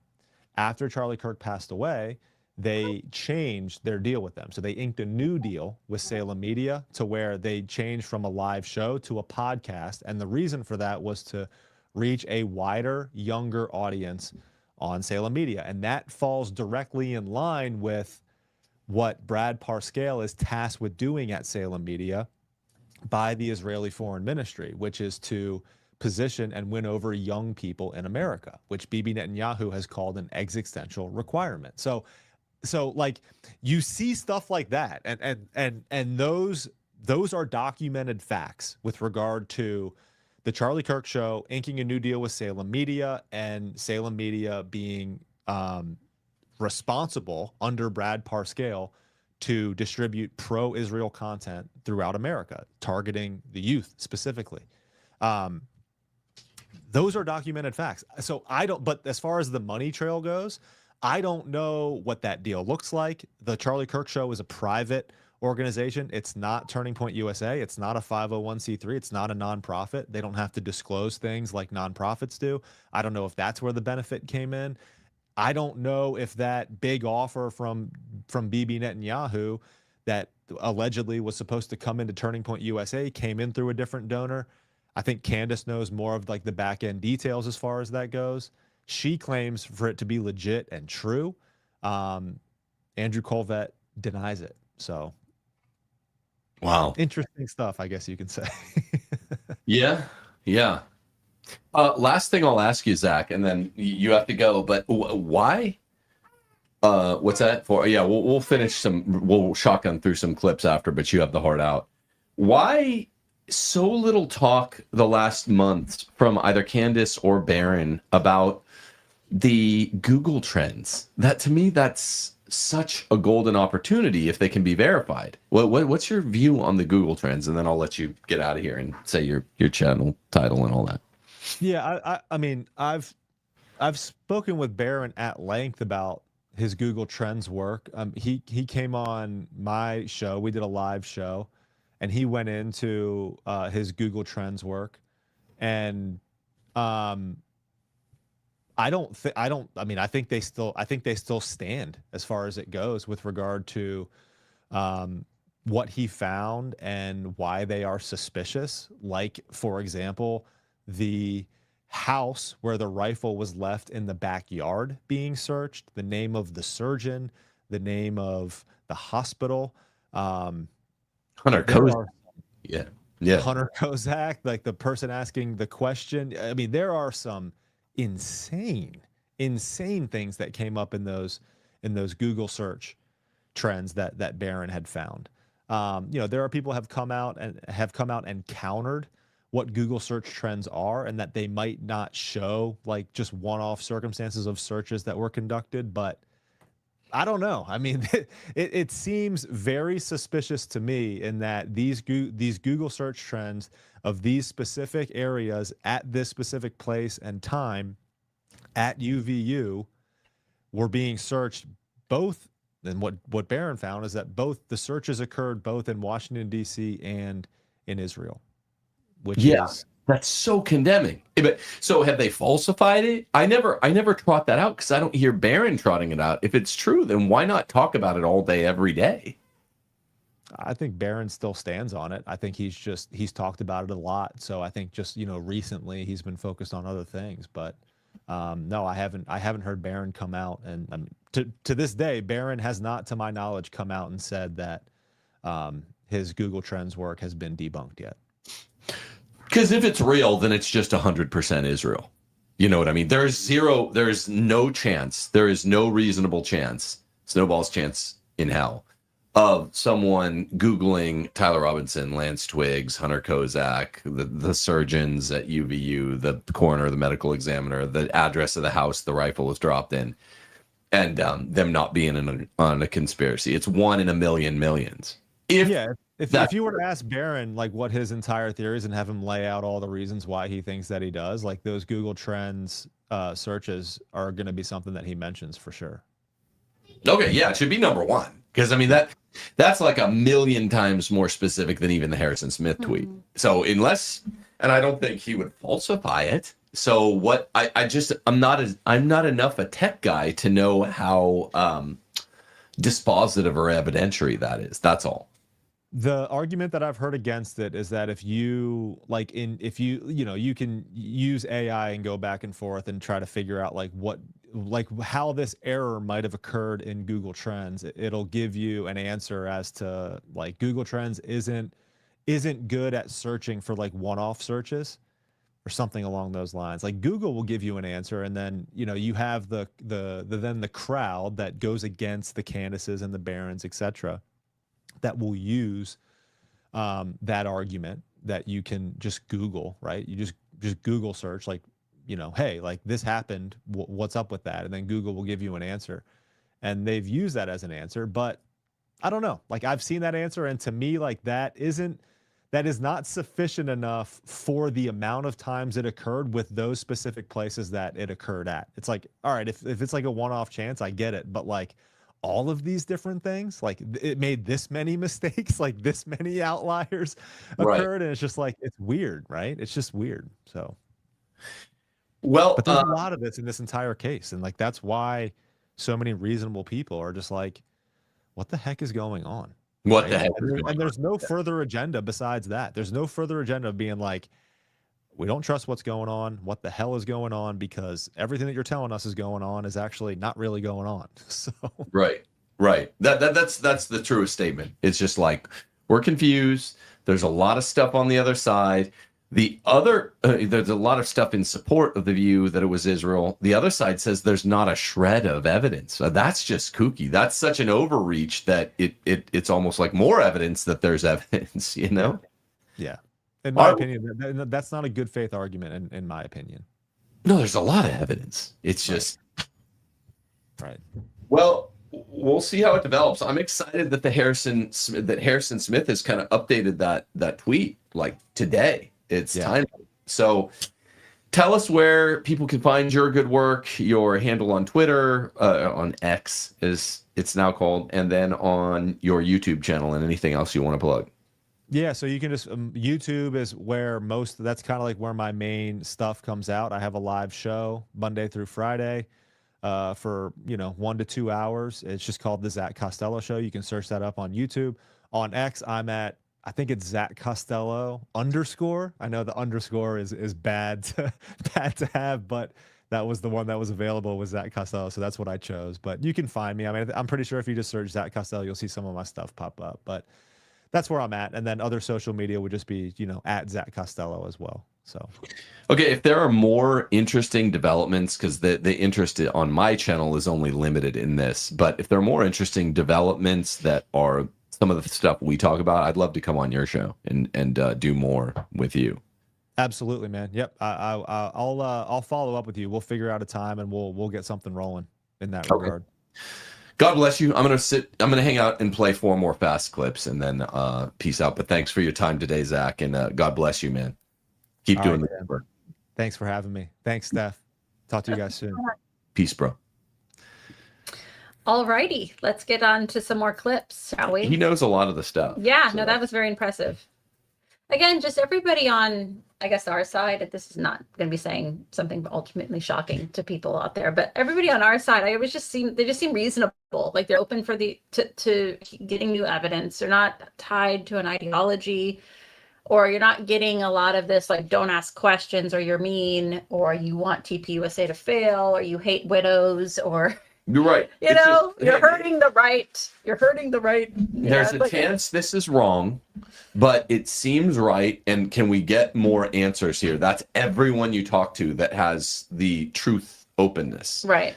The other side's the one that's like, no, that's wrong. You have to stop saying that. That's wrong. It's like, okay, show me where it's wrong and I'll stop saying it. And then it's always just a weak claim that it's wrong. So this is a new clip, and its tagline is "Rob is going to be upset and sweaty no matter what." It's your claim that he was. We do gotta wrap this up, guys. So I mean, if you want to do a quick response, I want to hear what you got to say.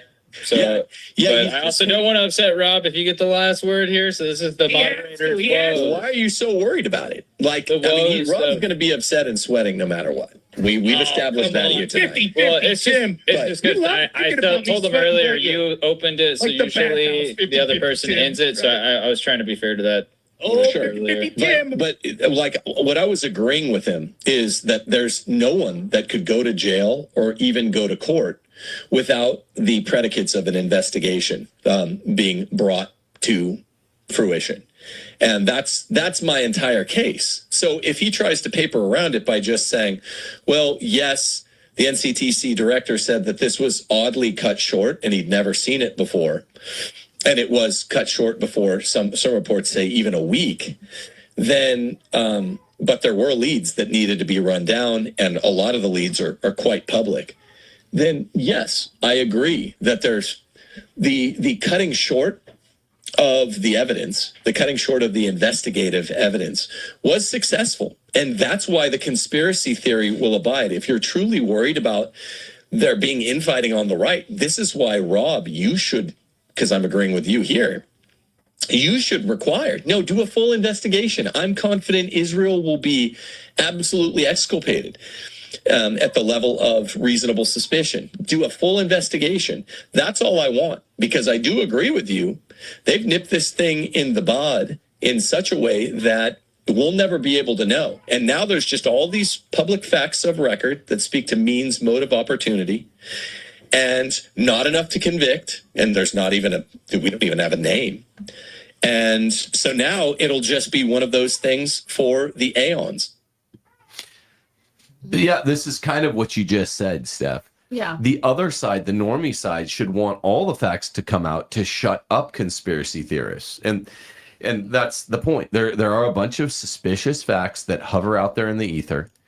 And we're just like, run these down and then we'll shut up. Show us that Israel is exculpated. Show us that it's not a conspiracy. Show us that the FBI director didn't prematurely truncate the investigation, and that there's really nothing there. And we'll be satisfied. But all we keep seeing is smoke and you telling us there's no fire, whereas we know generally where there's smoke, usually there's fire. Exactly. Very good. Trying to get to a new clip. I can say it more articulately now than I start rambling at the end of a 5-hour debate at 1 a.m. I know it lasted so long. It started at 8 and it went to 2? 1:15. 1:15. Yeah, that was so long. And again, it's funny he keeps bringing up the gay thing. It's like, is this guy even married? Because I have lots of evidence to establish your straightness. This guy, it's like, does he have a woman that can vouch for his heterosexuality? You were taking that so seriously. I'm just like, no, this guy, it's just gross. It's like a 5-year-old. No, I know that's he what was it was. losing the debate, so he was just like, "You're fat." I'm like, yeah, well, look at the beginning. I'm gonna play that not again. angry. It reminds me of our kids, like our 3-year-olds. When we get into an argument with them, they're like, "Poop, pee, It's like we do gotta wrap this up, guys. So I mean, if you want to do a quick response, I want to hear what you got to say. So, but I also don't want to upset Rob if you get the last word here. So this is the moderator. Why are you so worried about it? Like, I mean, why are you he's worried going to be about upset and upsetting sweating no matter what. We've established that here tonight. Well, it's just because right here, like watch him. It's just like a 3-year-old to me. It's like, dude, this guy, he's not I told him earlier you opened it, so Like the usually bathhouse, the other person 50-50, ends it. So I was trying to be fair to that. Oh, Sure. 50-50. But like what I was agreeing. And his delivery with his jokes isn't even good because he seems kind of nervous when he's doing it, and he's like kind of laughing through his stuff. I don't know. It didn't. But he was well. what I was trying to cut through was, okay, you're calling me bathhouse Tim. There's never been a single like reason to make a joke. Remember in The Office when Michael Scott falls in the koi pond, and then they're all making jokes about him falling into other various hilarious man-made sources of water. That's funny, and it's like, well, I've never fallen in a trout pond, but they made jokes about it, and it's conceptually linked to me falling in a koi pond. Ha ha ha, and they're like, stop carping about it. They're making jokes and puns. That's funny. He just made up randomly. He started talking about disgusting things like I've never even heard of. And then he was just trying to make it stick. And I was like, there's no predicate for making these jokes. And then I'm like, but see, all I have to do is say you're fat and sweating. He had giant sweat stains. And he was obviously fat. He had a funny voice and was 150 pounds overweight. So that's why I get to make jokes. You can't just make fun of a guy because he's like handsome. You're not just gay because you're handsome, right? And you don't have to have a big gross beard. Well, it's also a lack of a maturity to not be able to come up with a diss better than you're gay. Like, to me, it's like, come on, let's get a little bit more mature. There's lots of things to make fun of other people about besides you're just gay. Like, to me, it's a lazy man. It's like a fag. Then it's funny to make jokes. No, I'm not saying that it's immature to say gay, because I say gay all the time. What I'm saying is that only lack of imagination, like low IQ guys, that's their go-to. Whereas, like, there's a lot of other hilarious things to make fun of people for. Trust me, I am very pro saying people are gay, like, and using that word in a derogatory sense. But I'm saying is that it's always like the fat, like, just normies that just they have a lack of imagination. They can't go beyond that. Yeah. And that's all he had. He just kept saying gay, gay, gay. Like, dude, I was waiting for him to actually make a funny joke or a funny diss. And I'm like, all he had in his repertoire was just gay stuff. And it got so explicit and weird. I'm like, then I actually started worrying he was gay because he knew so much about gay stuff. I was just like, dude, okay, let's get a little bit more creative here, because him being fat was obvious to everybody, and that was the jokes were funny. And like the gay stuff, it's like, all right, but you got to come up with something a little bit more than that, I don't know. All right, here we go. I'm so sick of being in this chair. I know. Let's just end. Here's the one, next clip here. Respond to this. Wrote it down. It was one of the last things you said. You definitely said it. You said, That's not true. every country has an equal a nexus to That's the not what Charlie I Kirk said. assassination, I said because that any country that doesn't like Charlie Kirk probably killed him. That's not what I said whatsoever. I said if the standard is so low that it's just means, motive, and opportunity, that could be pretty much any country in the world. I didn't say they all have The the equal standard's not motivation. that low. It is that low. That's an what you're illustrative, not an now, exhaustive the point is, list. what you're trying to do is this weird Goldilocks scenario where you're running away from the prompt to say there's compelling reason to believe Israel did this, and you're like, that's because I'm just saying that all it has to do is reasonable suspicion. Then let me finish, and then I promise I'll be quiet. Then I let you outline over and over what reasonable suspicion is. Then I showed how that would meet tons of countries, and you're just like, no, because. No, you didn't. The whole debate got stymied because you didn't know basic definitions you should have prepared for. I'm trying to call you back to the prompt because you didn't understand basic legal terms. You were trying, and maybe intentionally, maybe not, to misapply the burden of persuasion standard that accords after you have subpoenas and sworn-in statements and mutual discovery during a jury trial where people give up evidence, prosecution and defense, that they really don't want to because they're forced to under obstruction of justice. And because you didn't understand that 5th grade distinction, I had to go through and attempt to explain to you that the standard is lower. It's not as low as you're now caricaturizing it, but it was significantly lower before a trial begins. When a police arm or an intelligence agency is deciding whether or not to investigate and whether to continue investigating. That's a good clip. That's a good clip. Yeah. If anything is a microcosm or microcosmic of the entire debate, that's the clip right there. When did you put that one out? That one was earlier. That was like that's the whole debate. Yeah. Everything I said there, he was saying either it's a super high standard of evidence, like you have to be able to prove at law that Israel did it, even though they refused to investigate it. And I'm like, we couldn't meet that standard, obviously. Or it's a super low standard that would make all 195 countries in the world equally suspicious of being murderers of Charlie Kirk, when Israel is facially the most likely one to have done it. And he was just saying, well, it's the highest or the lowest standard. I'm like, no, there's a middle standard called reasonable suspicion, where Israel alone is a country that had strong, compelling motive to kill him. They had a strong opportunity and means to do so. Overwhelming motive, but strong means and opportunity to do so. And Charlie was afraid of them at the end of his life and said that they would kill him if he did the thing that he did, that he ended up doing on August 8th and 9th, publicly sort of breaking with them. And he died a day or two later. So that's a very good clip. You'll have to, can you show me that clip later? I'd like to. Sir. You did. You literally said that. No, I didn't. No, I didn't. He sounds. Boy. No, I didn't. That voice has got to be hell. He could, even if he's straight, he could never get married. Because can you imagine waking up to that? Well, my mom was asking me throughout it. She's like, why is his voice quavering so much? I'm like, genuinely don't know. I mean, I guess I do know. Sounds like it's because he was debating Tim Gordon. But yeah, okay. Can you be quiet, please? Now we're finally, most, like, whatever it is, 2/3 of the way through the debate. We've established there are reasonable suspicion standards. I was trying to do this in the opening statement, but you were fighting it tooth and nail. There's a reasonable suspicion standard for investigating Israel. Now, I'm glad we established that. Israel has an extensively documented history of conducting TAOs, targeted assassination operations, outside its own borders. Do you dispute this? That Israel's attacked people outside their own borders? That's your question? That they have an extensive history of TAOs that are conducted in foreign nations, and they look a lot like ops, where they're making someone out. They're framing people. They're doing, I read 5 of the 5 most common motives. Do you dispute this or not?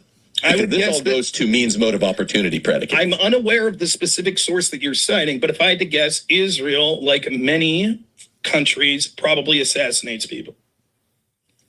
Which is just so... You're trivializing it. That's like saying, I'm unaware of the pit bull statistics you're citing, but yes, pit bulls, like golden retrievers, have bitten people before. Or other dogs. That's all he's doing. Yeah, pit bulls, like golden retrievers, have bit people. I'm like, but we know pit bulls are the ones that bite and kill 95% of the people that die of dog bites.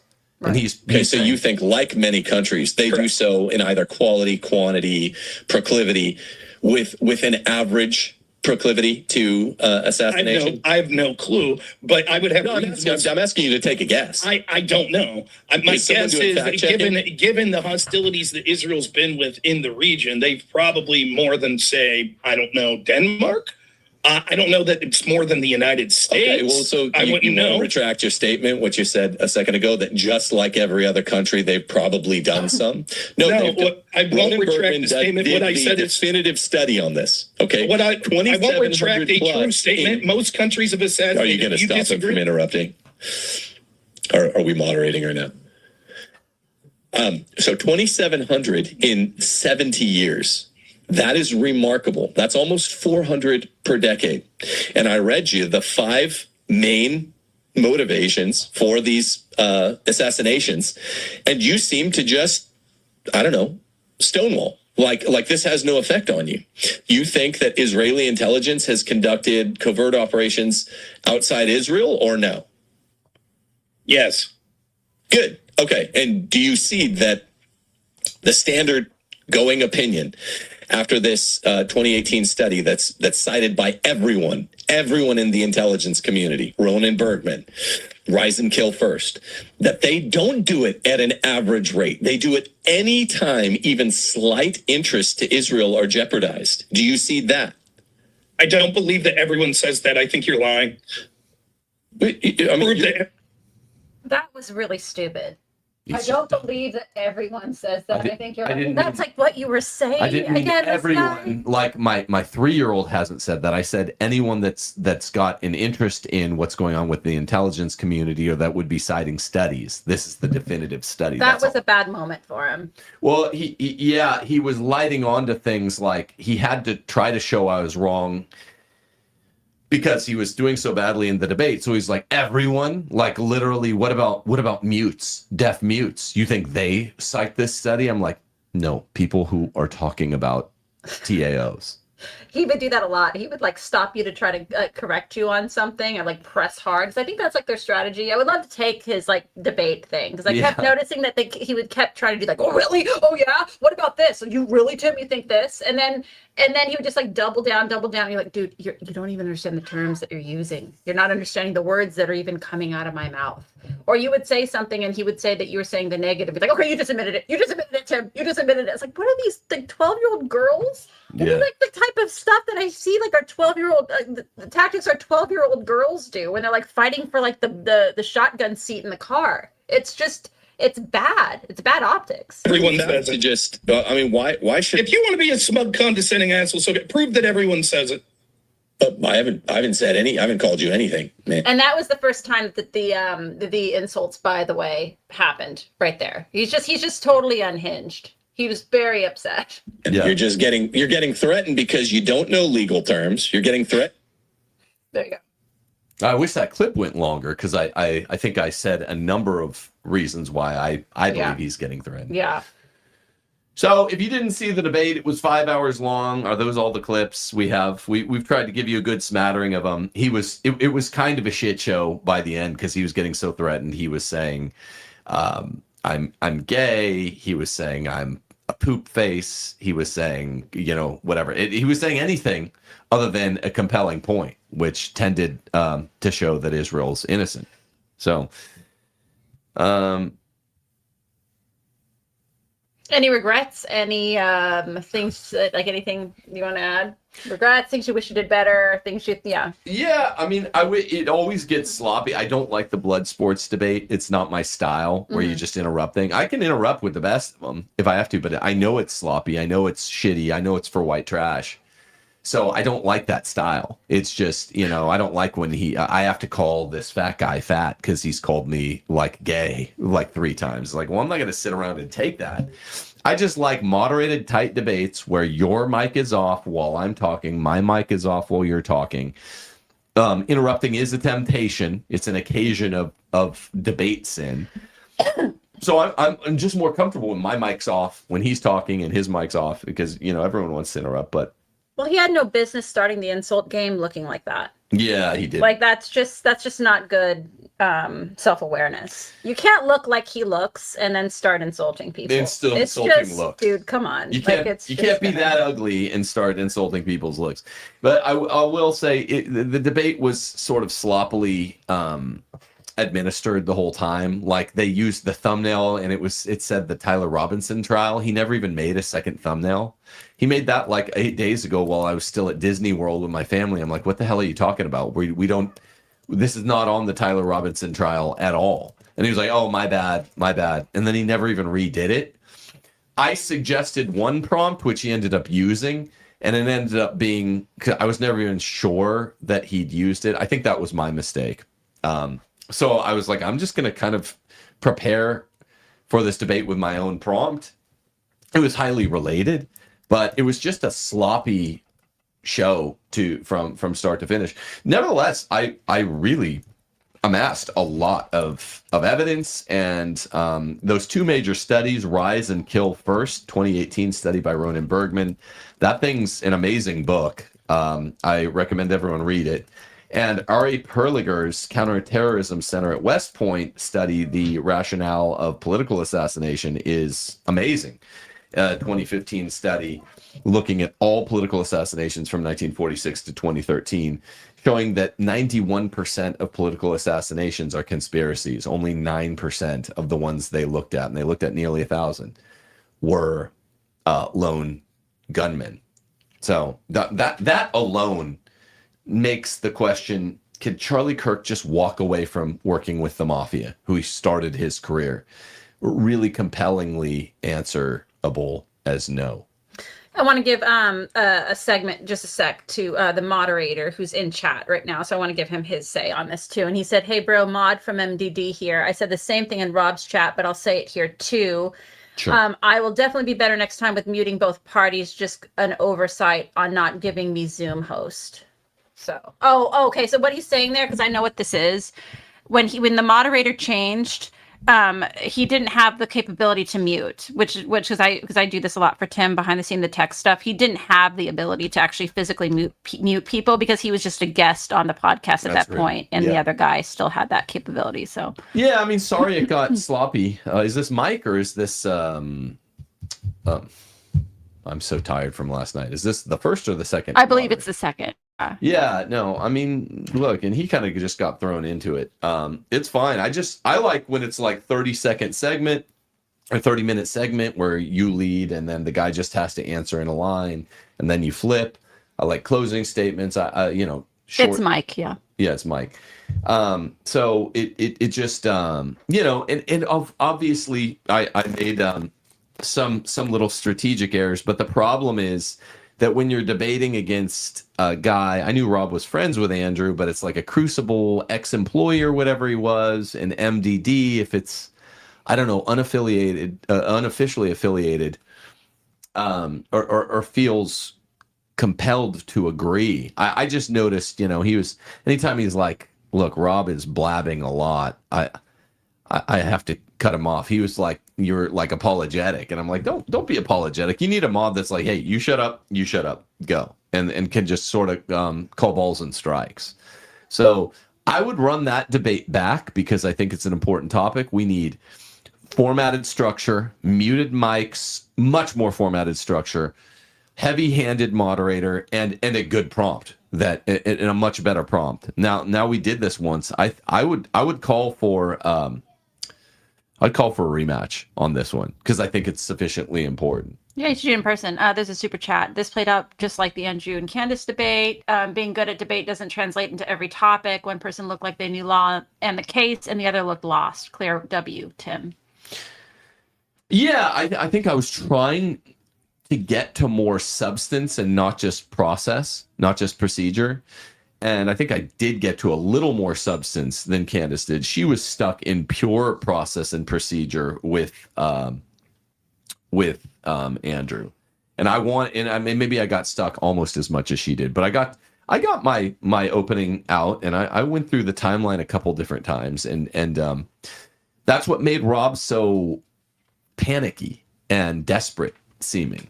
Was they just don't like you reading this timeline. And when you put together a tight timeline, you're like, this is all strong circumstantial evidence that Israel needs to be looked into hardcore.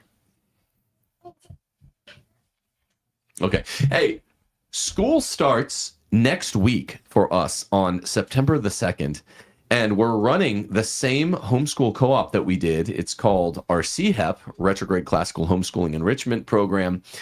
It is like $900 for every kid you have, or for all kids, whether you have 1 kid or 10 kids in the program. We do Latin, sentence diagramming, math, and this year, church history. And it runs from about 9:15 to about 12:30 every morning. And you're just basically Skyping into my homeschool classroom. And we do these subjects Monday through Friday. And a lot of moms out there have a lot of trepidation about homeschooling. I'm just showing you how to do it and basically doing it for you. If you're interested, do we have a link for that, Steffi? It's on the screen right now, timothyjgordon.com, and at the very top of the website, let's show you here. Sorry, my mouse is, you just hit live homeschool and sign up. Cool. So there's that. Also, we need your local support. Please go to Locals Rules for Retrogrades and become an $11 or $12 a month supporter. You get the Parish Orphan Patron Pack. We're about to send out a big batch of those to new $12 supporters. If you would, please leave a comment and like this video. We need your likes on the video. Also subscribe. We're going to cut it there. God bless you all. We're back from vacation. We're going to be doing shows throughout the week. And God bless you all. Deus Volt.